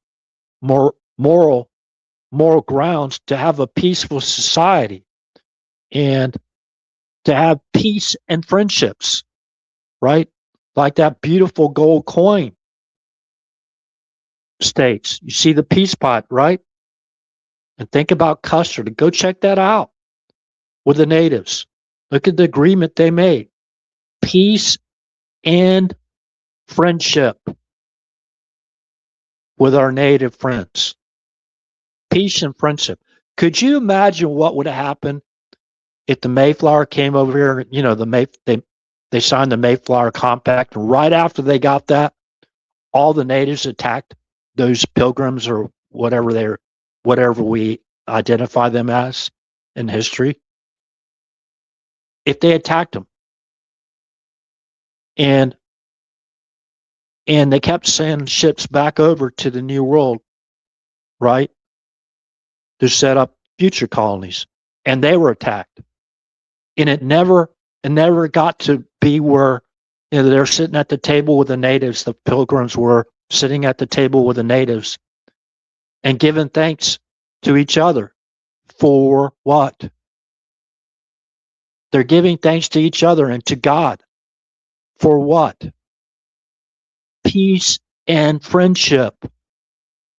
Peace and friendship, right?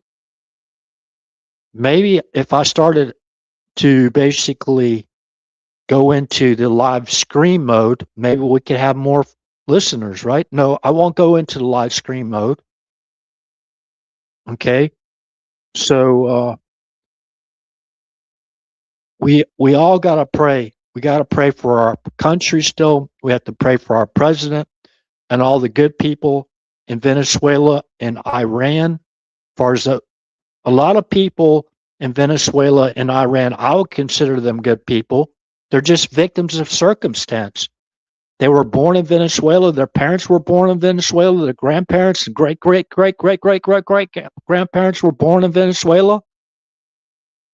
For the most part, when you go to a dictatorial regime, a tyrannical uh, uh, uh, uh, leadership, you're victims of the circumstance until the people rise up basically and say, enough is enough, right?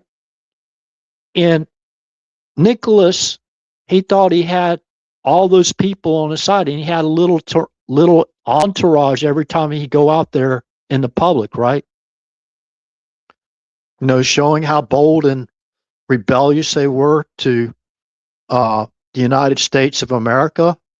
And even after all those people were sending in the weapons of mass destruction, fentanyl primarily, and there were other ones too, that killed approximately 600,000 American citizens. The number of deaths, I don't think we can fully comprehend. And that's just from fentanyl alone, and the majority of that's coming in from Venezuela, right? So we saw the boats and what happened to them. And listen, I mean, it's very, very apparent.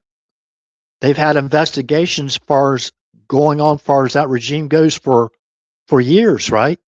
So remember, they had a sealed indictment for the arrest of Maduro and I believe his wife going all the way back 6 years ago on 2020. I don't know what month in 2020, but that was a sealed indictment.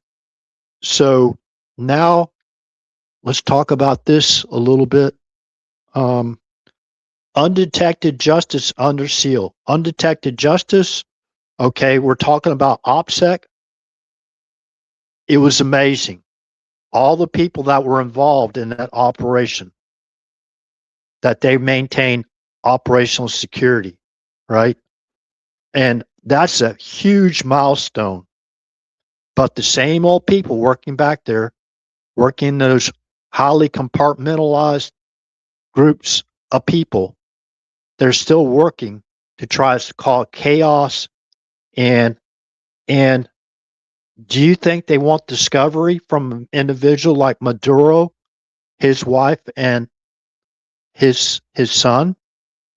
Do you think these people and what they call the deep state wants discovery? Do you think they want a discovery from what's his name? The guy that was in prison, that died in prison. Do you think they want a discovery from him?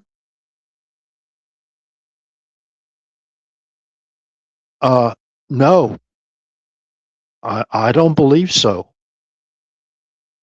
Do you think they wanted true discovery, or you think they want going to, like when they delivered those documents to Mar-a-Lago and falsely accused Trump of basically disclosing national defense information, right?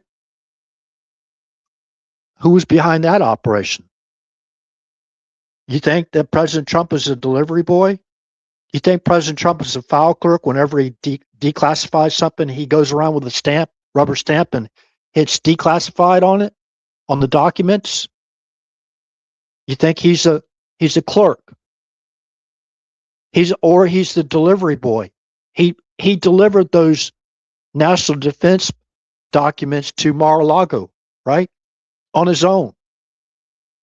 He's loading the boxes up into a box truck, right? And he drove those documents right to Mar-a-Lago.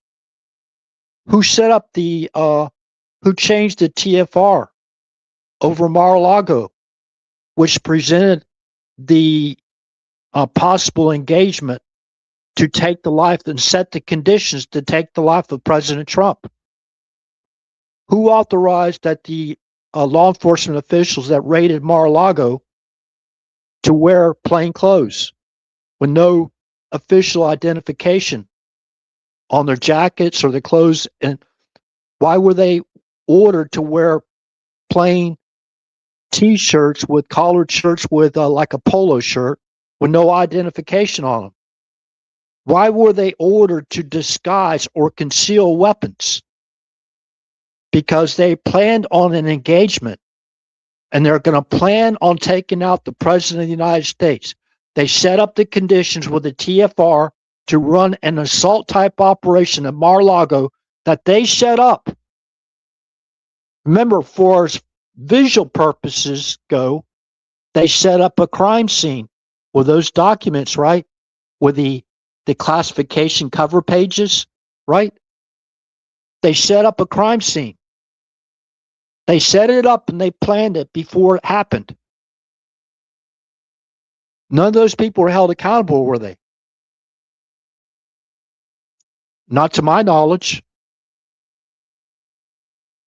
Wow. Maybe I should have went live over on Rumble. So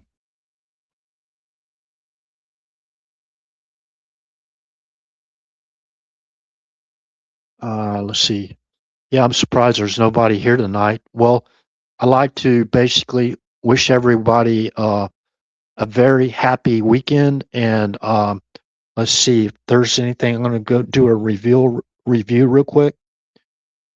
So remember Swalwell, remember the comments Kasich basically talked about? Are those people subverted by the deep state? By, let's say, being paid by the black budget? In my opinion, they are.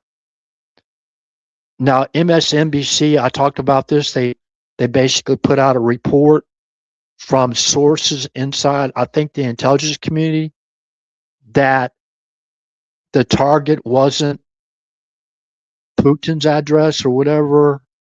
I don't know. But inside source, right? When they're talking about inside sources, we got to track those people down, because that could be classified information they're revealing to the public. I don't care if they're revealing it to MSNBC or who they're revealing that to, or, to the media, whatever. I don't care. Got to find out. You got to track down these people that are leaking to try to cause chaos and criminally obstructing the president of the United States from his constitutional duties. Now, again, remember, Article 4, Section 4 of the United States Constitution, whether we like it or not. One law, one people, right? We're all fall under that law for American citizens. The protection of the law and due process of law, everyone's presumed to be innocent until proven guilty in a court of law.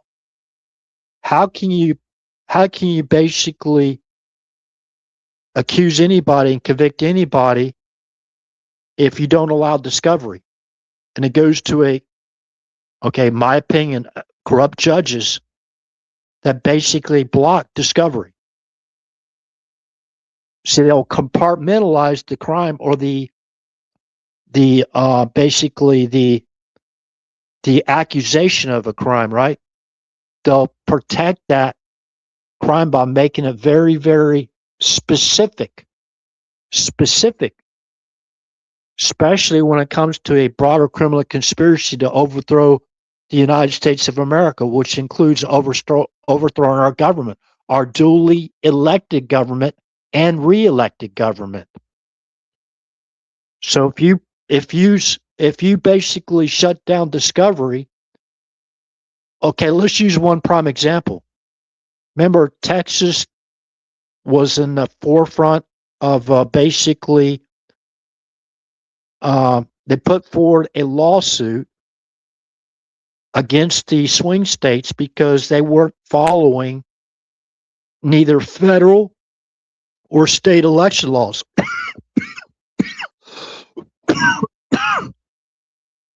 So because they declare a national health emergency, does that mean that you can go out there and break federal or state election laws? No, it doesn't. Does it? And it's obvious, that's common sense, it doesn't. You're not allowed to break one law because you don't agree with it, and go ahead and make another law to protect the criminals against discovery and to protect the innocent from exculpatory information, like they did with Trump. They didn't give Trump due process of law rights. They basically,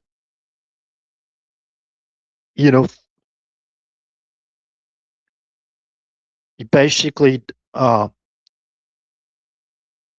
find me the man and I'll find you the crime, right? That fishing, all the malicious prosecution that went at trying to take down the president of the United States, right? So they did it. They got away with it.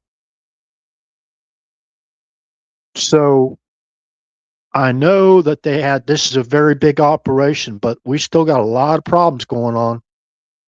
And if they have to expand the what do you call it? The investigators, whatever, expand them, they're going to have to bring in a bigger team because there's a whole lot of stuff still going on that could cause us a lot of problems in the future for our country and our citizens, especially peaceful, law-abiding citizens. So, anyways, let me say this. There's another thing I want to talk about. Yeah, so they shut down the lawsuit, right? That Texas put forward, suing the swing states, including Georgia, right? Because they wasn't following their own federal election laws or their own state laws. So, and I think it was 17 or 18 total states, to include Texas, joined in on that lawsuit after their own investigations of what happened in 2020. And the U.S. Supreme Court shut down the lawsuit because it prevented discovery, right, of what happened, as far as hindsight perfect vision is concerned, because they said the states did not have standing. Now think about that. All those millions of people in all those 17 or 18 states that joined Texas, right, in that lawsuit, because the swing states had broken federal and state election laws, and they used the health emergency basically to block discovery. Hey, T3. So think about that. The millions and millions of people, the U.S. Supreme Court effectively said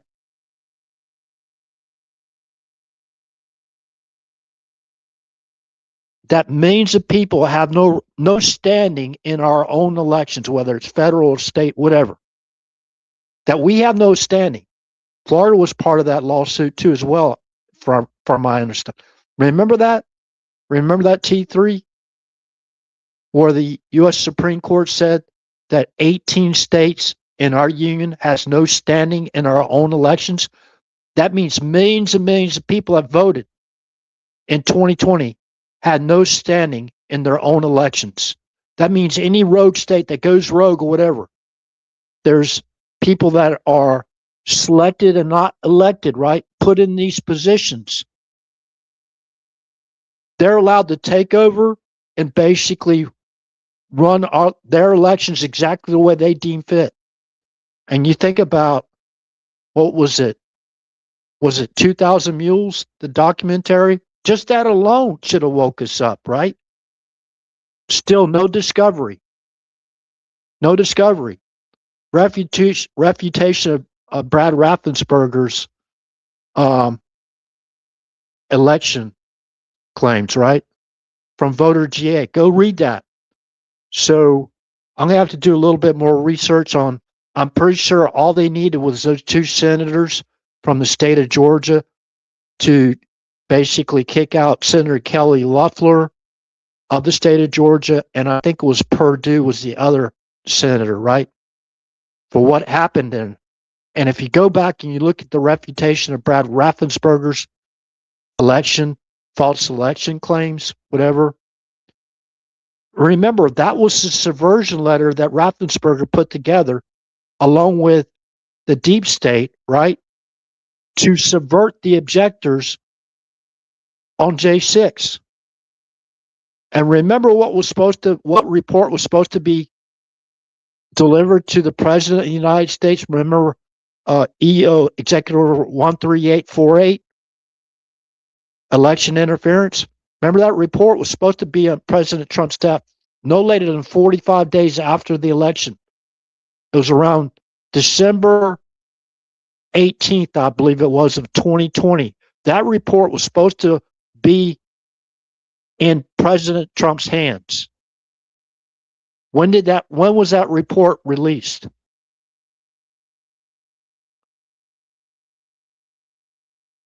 The report wasn't released until January 7th, after those perpetrators already committed the crime. A lot of people, January 7th, and they altered it. I do believe they altered it because they didn't want to have a certain involvement from a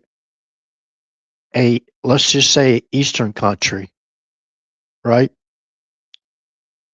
Eastern country. They didn't want that information in there.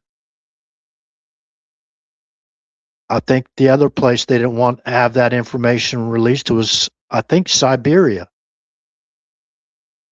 And there was other information they didn't want to be revealed to the public. So J6, two plans.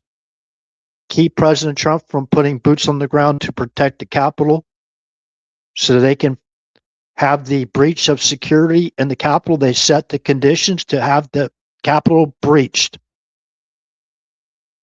And remember, they evacuated out the House members and the Senate members, right? Around 2 p.m. Eastern Standard Time. They blocked President Trump's offer of 10,000 to 20,000 National Guard troops for Plan A so they can allow the breach to occur and to accuse President Trump of an insurrection before there was even an investigation. So those assertions were already made known to the senators that got the subversion letter from the deep state and Brad Raffensperger to basically say, oh, well, especially Georgia, right? Most secure election in U.S. history, right? So they sent out the letter to those senators that were objectors. Remember, Kelly Loeffler changed her objection status.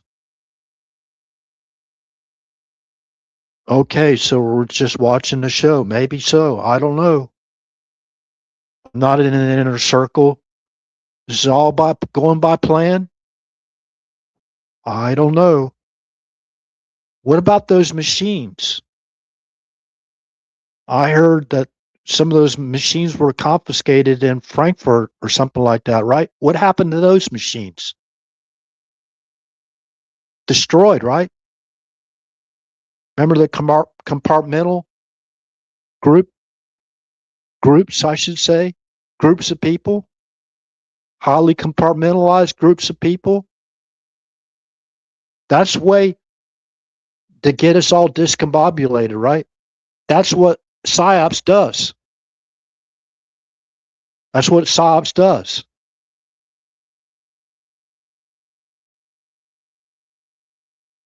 So if you haven't done so already, please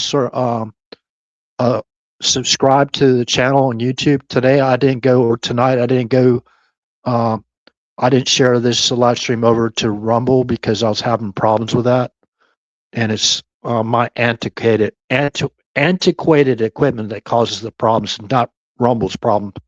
Because I used to have no problems when I had a different setup. But anyways, thank you for bearing with me.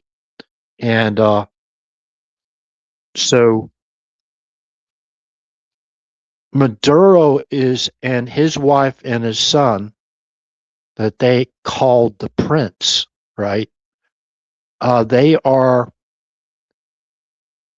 valuable sources of information when it comes to discovery. So I hope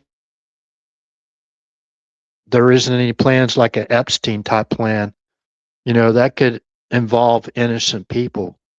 So, anyways, there's a lot of knowledge that guy has. He should have cooperated.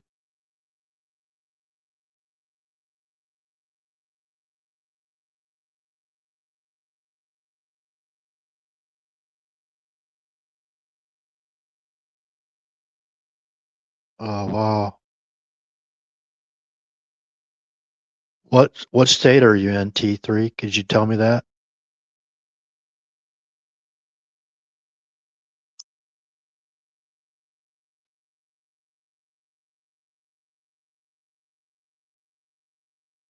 Well, I think a lot of people are going through what they believe is tendonitis and it's causing cognitive problems. It's causing it really bad with me.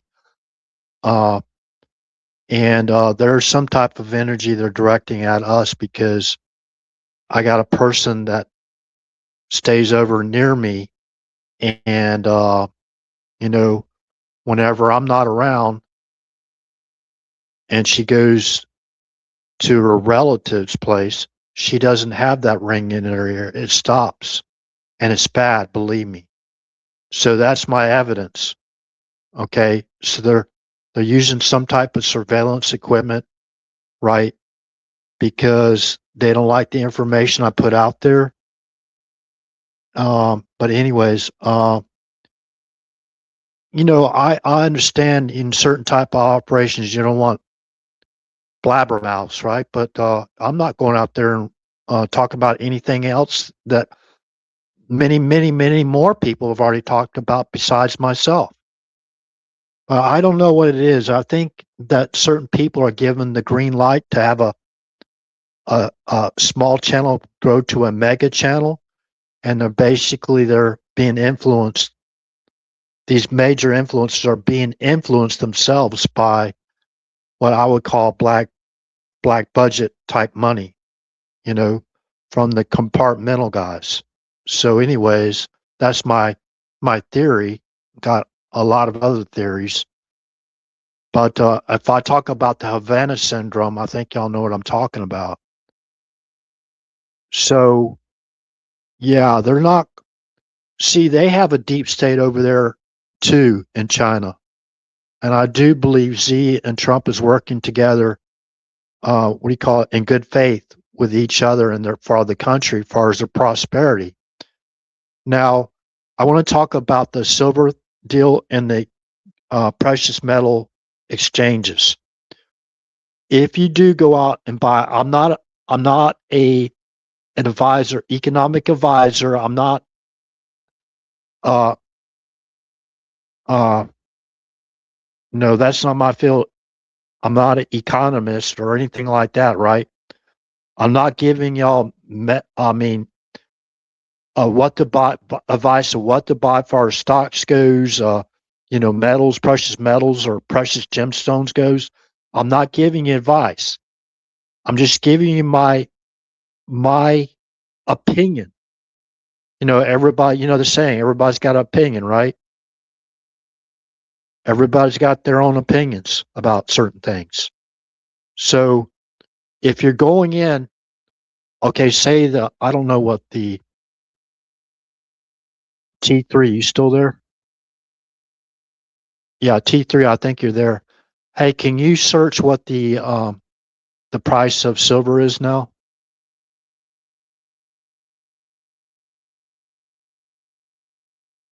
I didn't follow it today.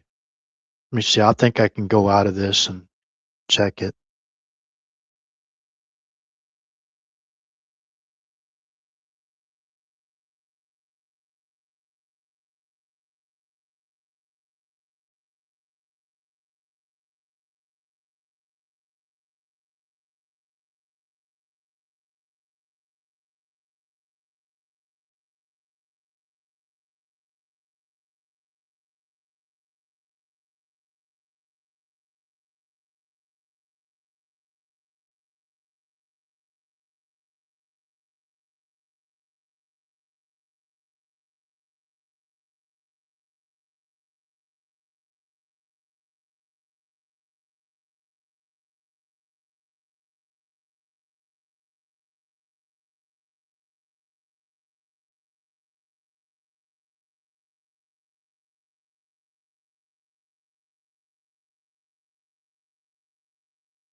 Testing 1, 2. Yeah, it looks like I was almost taken down. So I might have lost the channel for a few seconds there. Hopefully it wasn't long. Let me do a volume check.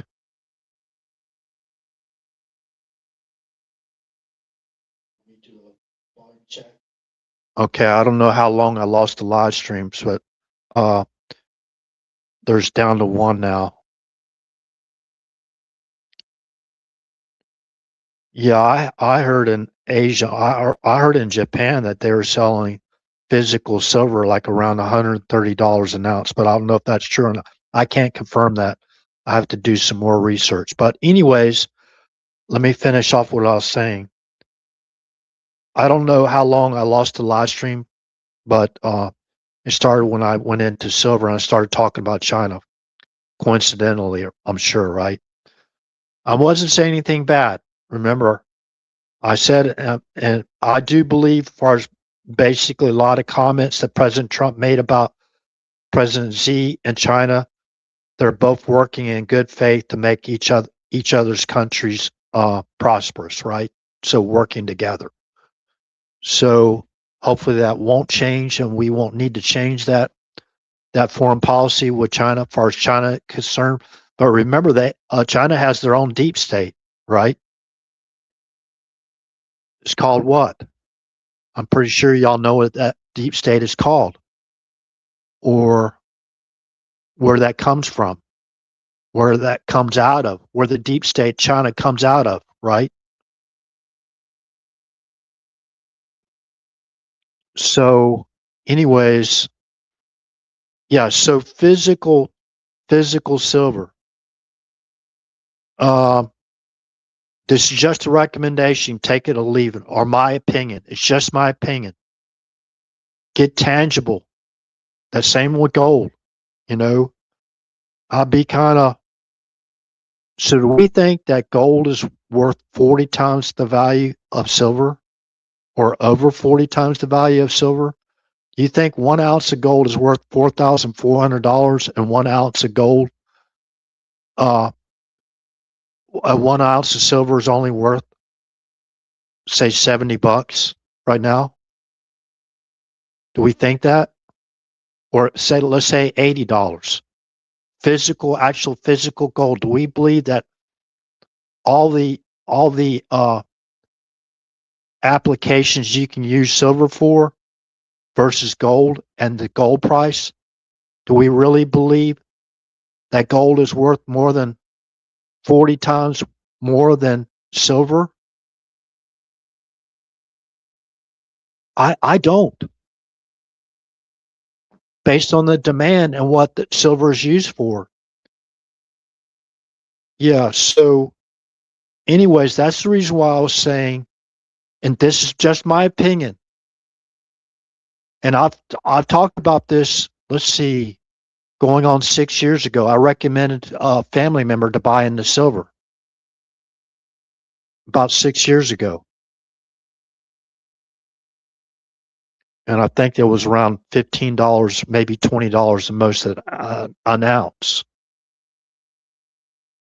So, anyways, that was my personal opinion, recommending to my own family member or members to buy into silver if they get a chance. Because, like they said, poor man's gold.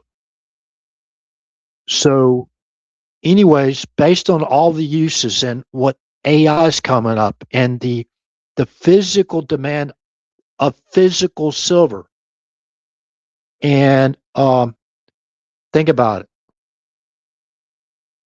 I would say silver, this is my opinion, I would say gold is probably hyperinflated right now. I think gold should be valued around $2,000.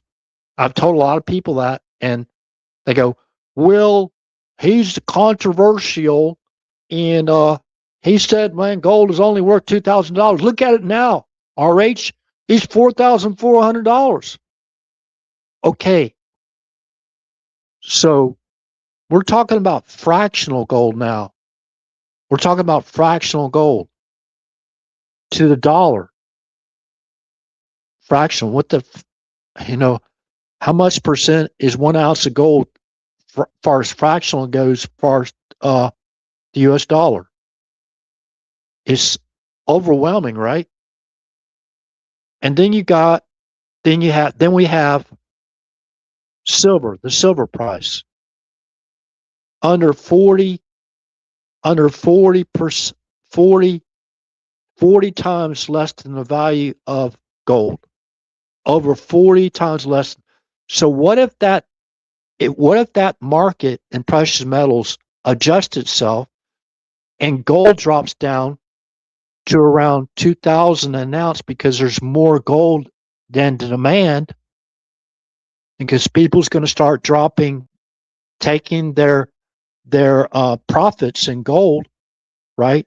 And maybe going into real estate or whatever, commodities, whatever. And they start investing in physical silver, taking a bigger position in silver. Now, some people say 35% take a position. These high level people in precious metals in Switzerland, I was listening to them. They're recommending taking a 35% of your precious metal portfolio in silver and the rest at 65% into gold. So now what does that mean? If they're saying taking 35%, move your portfolio in precious metals into silver. So what is 35% of $4,400 per ounce? Somebody do the math for me. 35% of gold. What's 50% of gold? $2,200, right? Goes down to almost that $2,000 mark. And where does silver go from that point? Where does silver go to that point? I'd say about $1,000 an ounce for silver, actually physical silver, because there's more demand than supply when it comes to silver. When people, in my opinion, figure that out, there's going to be a huge correction in the precious metals. As far as I believe, when it comes to silver and gold, even if it doesn't hit the $1,000 mark, think about the 35%. Now, this was recommendation from these high-level metal exchange people. I mean, these people have been doing this for decades. Let's just say decades, 40 or 50 years they've been into it, right? And they're recommending it. And they know what they're talking about. They know a whole lot more than RH knows about it, right? So I want to pass this on to the community. And remember, as far as anything goes, remember the latter days. The latter days.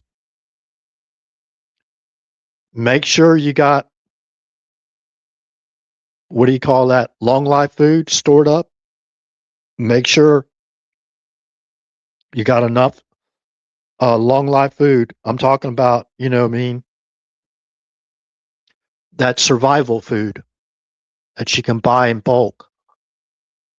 I think, if you got a good position on that, because remember, you can't actually eat gold or silver. And if it comes to that, God forbid it comes to that, where people can't even afford a loaf of bread, and that might be because of a correction. Okay, it might be because of a correction, and the markets just go crazy, right?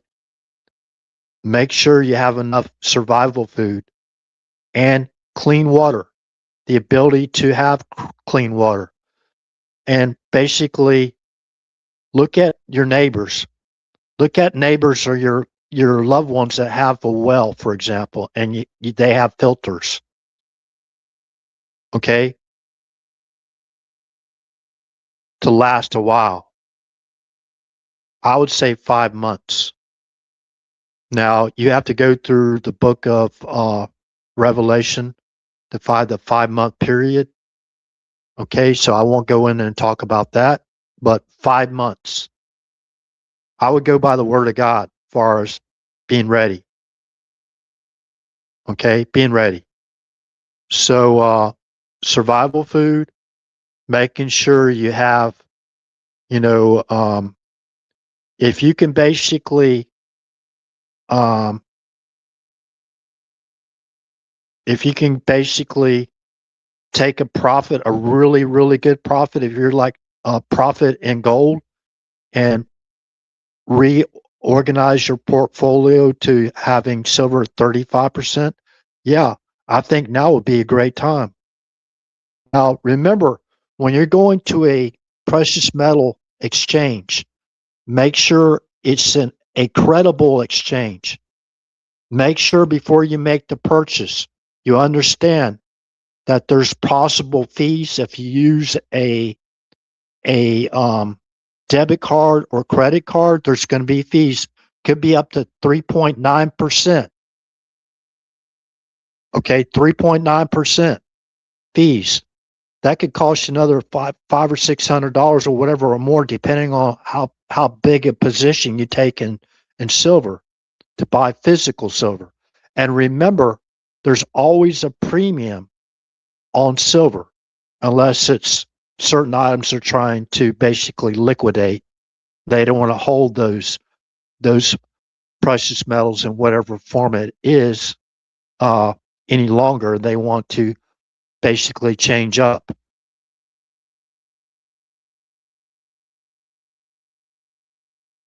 Yeah, yeah. So, anyways, um, so I'm not saying that silver is actually going to go to $1,000. I'm not saying that, but based on the price of gold, it's going to have to correct because too many people's wanting physical gold, physical silver now, and physical gold. Okay, so uh, and I do believe right now. Now it could go, gold could keep on going. I don't know, but I really don't see gold being $40,000 an ounce like some people out there are talking about. I really can't see it. That's crazy. That's probably people that are in the business. Yeah, yeah, it could skyrocket a lot higher. Yeah, I don't know if you heard about the percentage ratio that they're recommending that we hold if as far as precious metals, if we're invested in precious metals, 35% in silver and 65% in gold. So if you only have a position in gold and you basically liquidate uh, enough to buy 35% in your position of precious metals and silver, think about where that price would be. So T3, if you got a calculator, what is 35% of $4,400? What's 35% of $4,400? That will give you the price of a ounce of silver, precious metal. I'm talking 999 silver, right? 0.999 silver. That's what I'm talking about. Let me see. I have to go to I don't want to lose the live stream by going to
after the live stream is over to share those links of those Swiss metals exchange people. I mean, they got huge vaults, right, of this stuff. They pulled out, well, they had it pulled out on a pallet full of silver bars, right? They pulled out a thousand ounce silver bar. I think it's what, 30 something pounds or 30 something kilos, right? 1,000 ounces. So kilo is, according to German or European, a kilo is two US pounds, but a kilo should be for if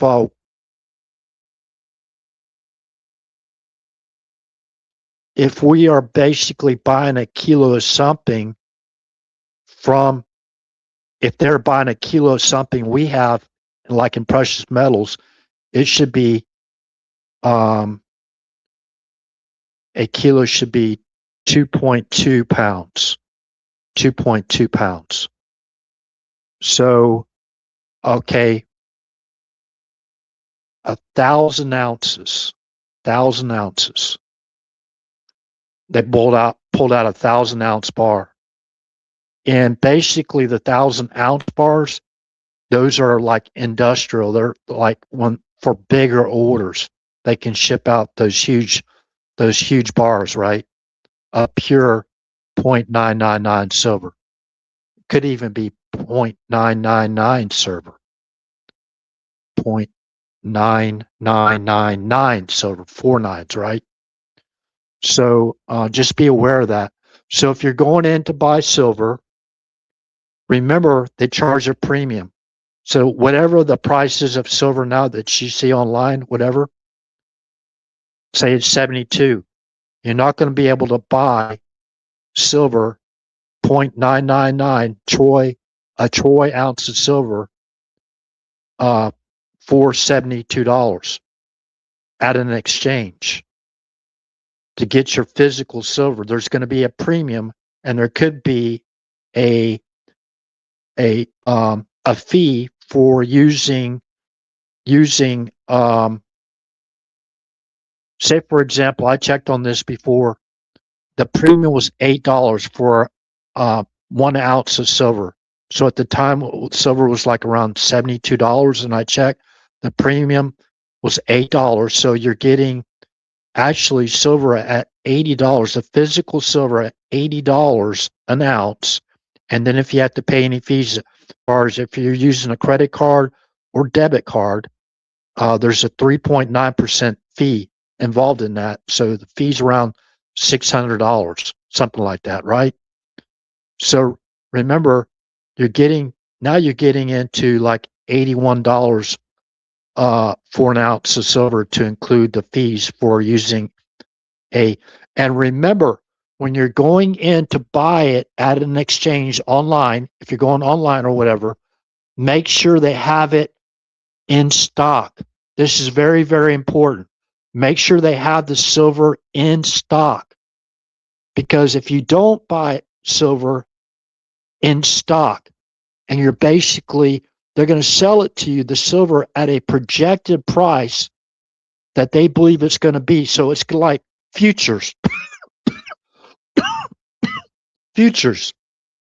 And be advised that they don't have it in stock, even a huge exchange, they've been bombarded, right? If they don't have the actual silver in stock, they could project to you when they have the proper inventory to ship out your order, but you're paying for it up front, the order. And you're going to be charged a surcharge, a premium of around $8 an ounce for silver, but expect that. I don't recommend, if you see a company that doesn't have any silver in stock, for example, a silver eagle, like a 2024 silver eagle. If they don't have it in stock, yeah, you can purchase it, but you really have no guarantees when they're going to have it back in stock again because of the demand. Does that make sense? How can you promise to people, say, even in February, I looked up this other company. So I've been doing my research. Don't believe me. I'm just not going out there and blind and telling this community, try to help this community so they aren't bamboozled, right? This information. Do your own research. Verify what I'm saying is the truth, and I'll share a couple of sources as far as the projection of silver, what they project to have. Now, these people, remember, they're already loaded. They're already ready. Those are the movers and shakers in the precious metal field. So, anyways,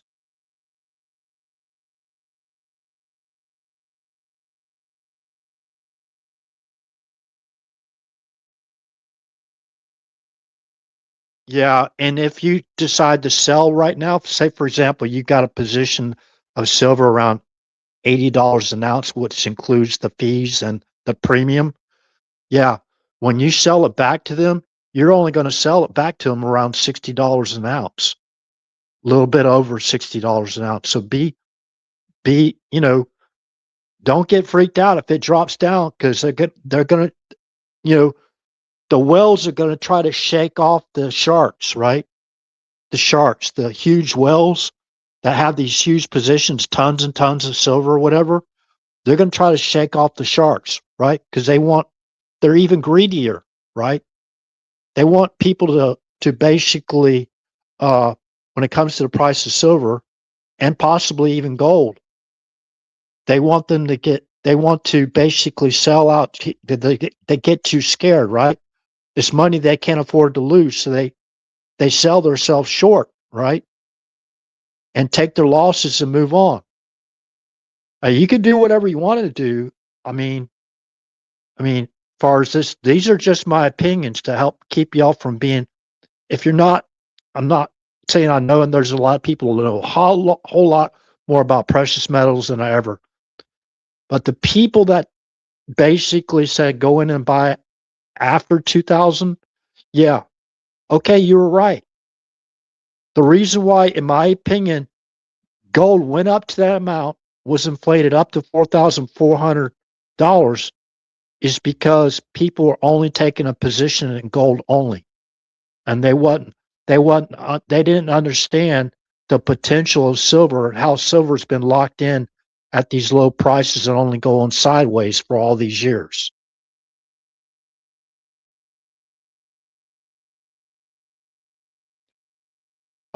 You're talking about gold or silver, T3? Yeah, if you got gold or silver back in 2016 to 2020, man, you can pay. Even now, I would wait. I would wait with silver, though. I wouldn't sell out on silver right now. I wouldn't sell. That's just me, but you want to pay off your entire mortgage, yeah, it would be nice, right? So, yeah, they have sometimes credit, if you got a good, say, mortgage with a lower uh, percentage rate, APR, whatever, and it's fixed a percentage of interest, whatever. It might be cheaper for you to keep the mortgage, right, than actually paying it off. I don't know. That's up to someone else. Yeah, I'd like to have no credit at all, no mortgages, nothing. Wipe it all clean. So, has anyone heard about? There's this talk about $150 trillion trust fund that was set up 150 years ago in the United States, and I believe that that money was supposed to go to us American citizens, and they locked it in. And I heard that the U.S. Supreme Court just unlocked that trust fund for the American people. So think about that. Think about that. So if there's actually $150 trillion trust fund, now I forgot the name, the originator of that, but I was looking up. You can look it up online. I'm pretty sure you can find it. $150 trillion trust fund. It's not supposed to go to the government. Yeah, they said 150 years ago, so somebody subtract 150 from 2026. Back in the 1800s, they set up a trust fund, and I don't know. Listen, this might be the movie, part of the movie we're watching, right? T3. If that's actually truthful, you know, uh, it does sound like too good to be true, right? So if that's truthful, that would mean that trust fund came after we became a country, because we were a country on July 4th, 250 years, right? 250 years. So think about this. No, they've been doing tariffs for goods coming into our country to do business with our country. Think about this. Think about if that trust fund was like tariffs, and the money that our government made, you know, to help our allies and that kind of thing. And remember the what do you call that? After the end of World War II, what do they call that? The Marshall Plan, I think they call it. What if we had that trust fund in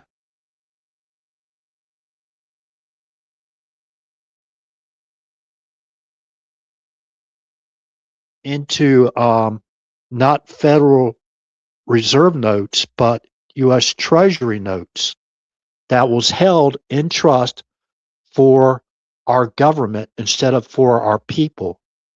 If they unlocked that trust fund, they said there was enough money in the trust fund to make every American a millionaire.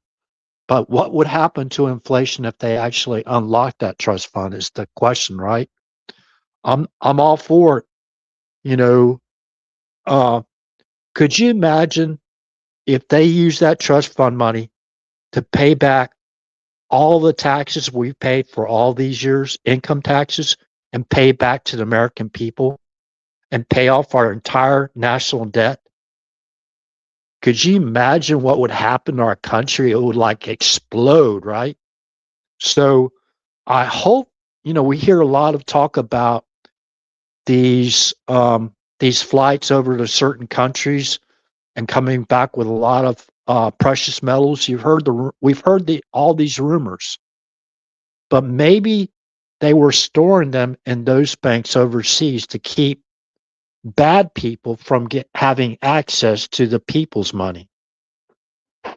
So I know it might sound too good to be true, right? But no, I'm keeping an open mind. It's good to talk about positive things. So now, if we are basically provided the information that I provided tonight, if you never dealt in precious metals, go out and do your own research. So if you're going out there to get into silver and take a 35% position in your portfolio with far as gold is concerned, so gold, you're going to keep the 65% position in gold, right? So if you sell your gold right now to get to a 35% position in silver, T3 just confirmed it. That's $1,540 an ounce. $1,540 an ounce. If silver goes to that percentage rate at the current position of gold. So now I have to check the gold market. I don't know. It seems to me that there's plenty of gold out there to buy far as material gold, not paper gold. Now, Now they got a lot of positions that's paper gold. I'd be very, very anxious to basically transform that into physical gold as quick as possible.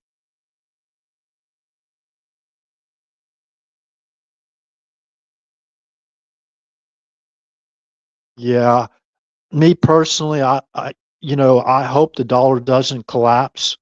T3, and I do believe President Trump is, a very, very smart individual. I think he's the right person in the job. Now, there might be a change. There might be a little bit of chaos when it goes from when I'm believing it's going to go from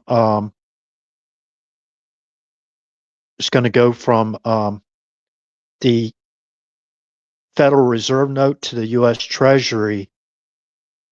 The Federal Reserve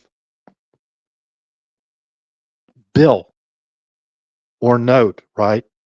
When it goes to the U.S. Treasury note, that's what I believe is going to happen. So that's going to protect our dollar. Listen, the dollar represents our economy. It represents the United States of America's economy, like the euro represents the European Union, right? Europe.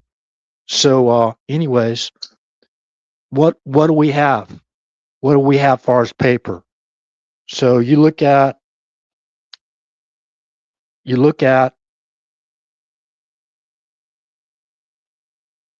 Federal Reserve note. Federal Reserve note. It's actually a bill, right? It's in a bill form. So who's been holding that trust for all these years? So this would have to be really, really top secret type stuff. And, you know, really, really, if it's been suppressed this long, man, that's crazy how they kept a secret that long. So I don't know. It's just right now, it's just a rumor. So that $150 trillion trust that was set up 150 years ago, supposedly, that's a trust of money that they've been putting back for all these years, right? So what are they doing now? What do they do with Doge? What is the president and this administration doing now as far as Doge goes? They're doing audits, right? They're doing audits to see where the money's going, right? And we're being ripped off. So I think we're going to get what do you call those stimulus.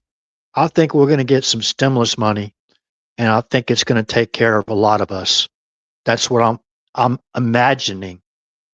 So, doing away with the income taxes, property taxes, that kind of thing.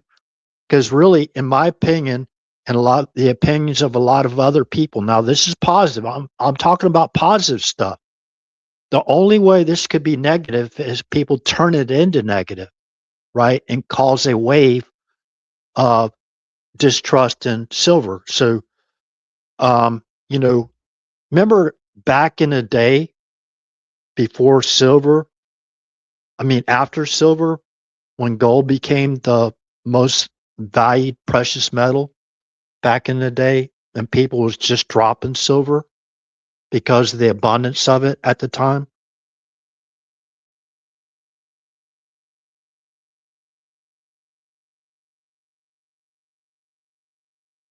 Oh, wow. Wow, that's cool, T3. Let me see here.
we have to be careful, do our own research. So anyways, we're at 1875. We're looking at,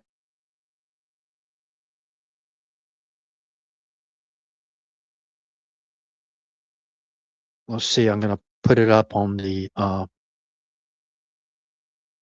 live stream.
Okay, I just put something up on.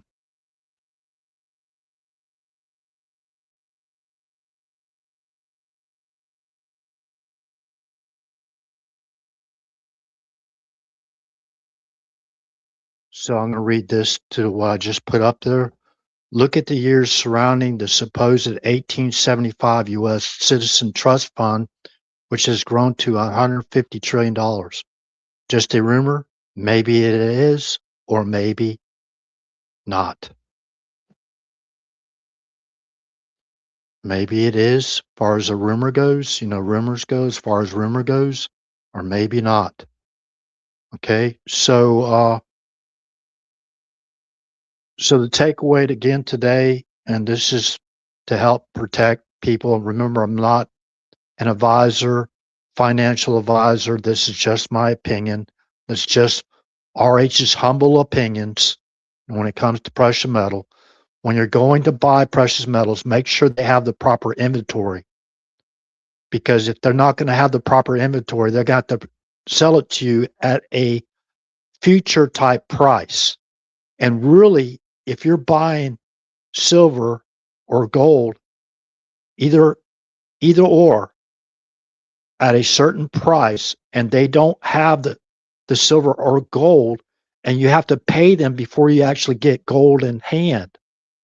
It's basically like paper money because you got a order confirmation, right? You got your order confirmation number and all that stuff, what you purchased, but you don't have, they can't even tell you exactly when they'll have enough inventory to fill your order. Okay? Why? Why? Because some of these exchanges might be mixed up with positions that they are supporting as far as paper money goes. So make sure that they have the proper inventory and expect to pay about, as far as silver goes, like an $8 an ounce premium. It's a lot higher. I think a lot higher. I think it's in the 30s. As far as it, when it comes to gold, maybe higher. But expect the premium price to include, on top of the, like what it is now. What is silver now? $72 an ounce. So expect around $80 if that's where the sell prices of silver, with the prices for silver. You're going to pay like an $8 an ounce premium. Expect that. So expect that. And you don't want to be paying for a premium and everything, right? You want to basically, when you buy that silver, it's been confirmed they have it on stock. They're going to put that aside for you and they're going to ship it, and you're going to get that physical silver or gold actually in your hand at the price you paid for it. And around, like silver right now is right again around $72 an ounce. I haven't checked on it lately, and you expect to pay about an $8 amount premium if you're dealing with exchanges. I'm talking US exchanges, right? Metal exchanges, money, metal, precious metal exchanges. Okay. So anyways, and also check and see the payment method, because some people you can actually put into order and they'll invoice you to your address, right? Your order, and you send them a check. And the one place I'm not affiliated with them yet, but I like to be affiliated with them. If I become an affiliate, I can tell you the name, right? So, anyways,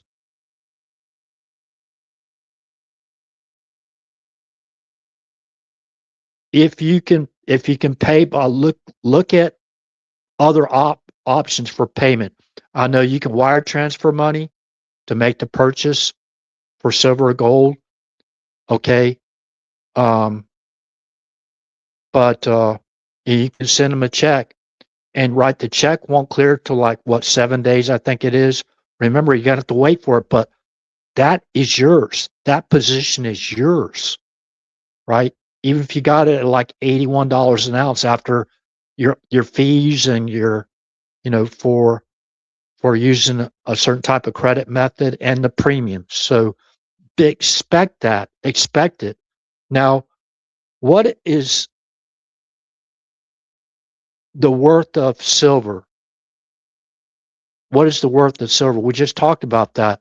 These high level people from that been in the silver exchanges and actually have vaults of silver in Switzerland. That was the place to go if you lived in Europe back then, by the way, if you wanted to deal in any of that thing, because it's independent country, at least it was. I think it still is. But they got rules to protect their customers. I wish some of them, I think, are stronger rules, right? But anyways, yeah,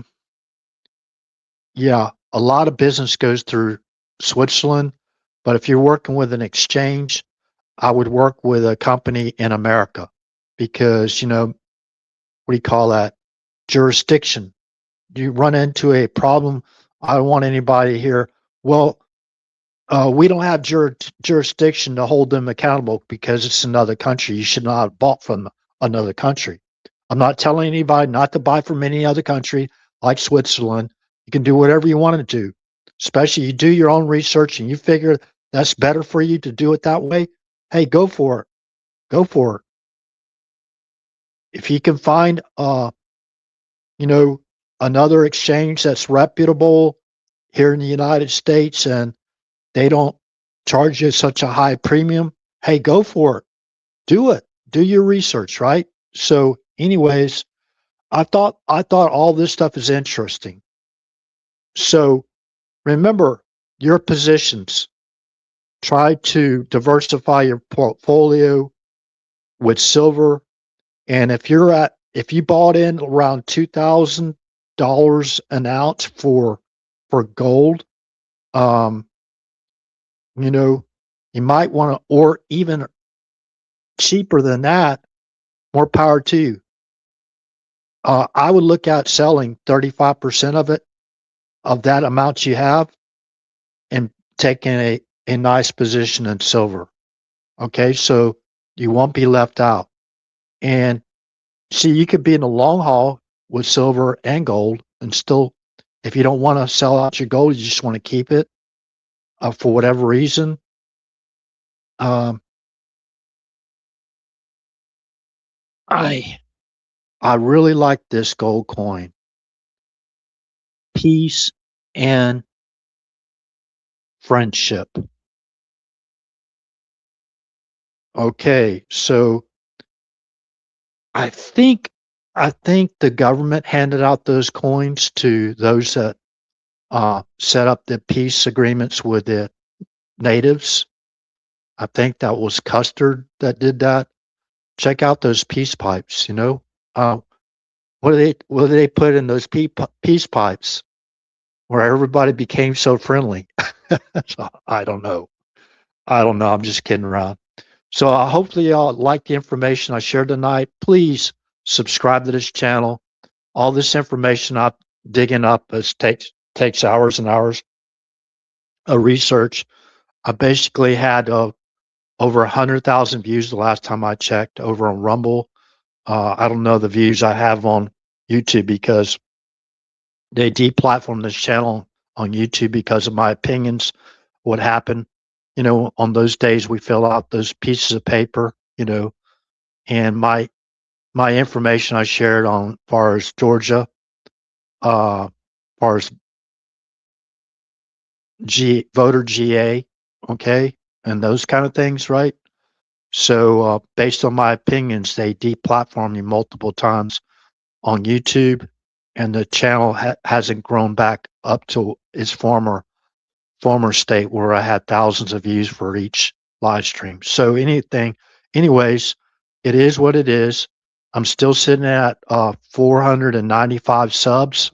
I think it is still. Hold on a second, I can check real quick.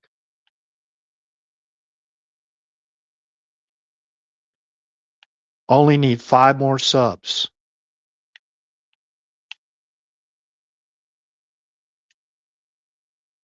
Yep, still sitting at 495 subscribers on this channel. So please sub on YouTube. I didn't bring up Rumble today, but I might be able to share this live stream over to Rumble after the live stream ends. So with that said, good morning, good day, good evening, wherever you're from. This concludes the live stream. And remember, in God we trust. Everyone else, to include RH Live. Trust RH, but verify what RH is saying. Verify the information. If any of this information comes to be untrue, I'm not saying the stuff that is my opinions, and I'm saying it could be a rumor like the trust fund, the $150 trillion trust fund. It does sound like too good to be true. Could be clickbait, could come from satire or whatever. I haven't gone into that deep. I just saw that, I think, this morning or this afternoon. So with that said, remember, in God we trust, everyone else trust but verify. Okay? And this concludes the live stream. God bless. Thank you.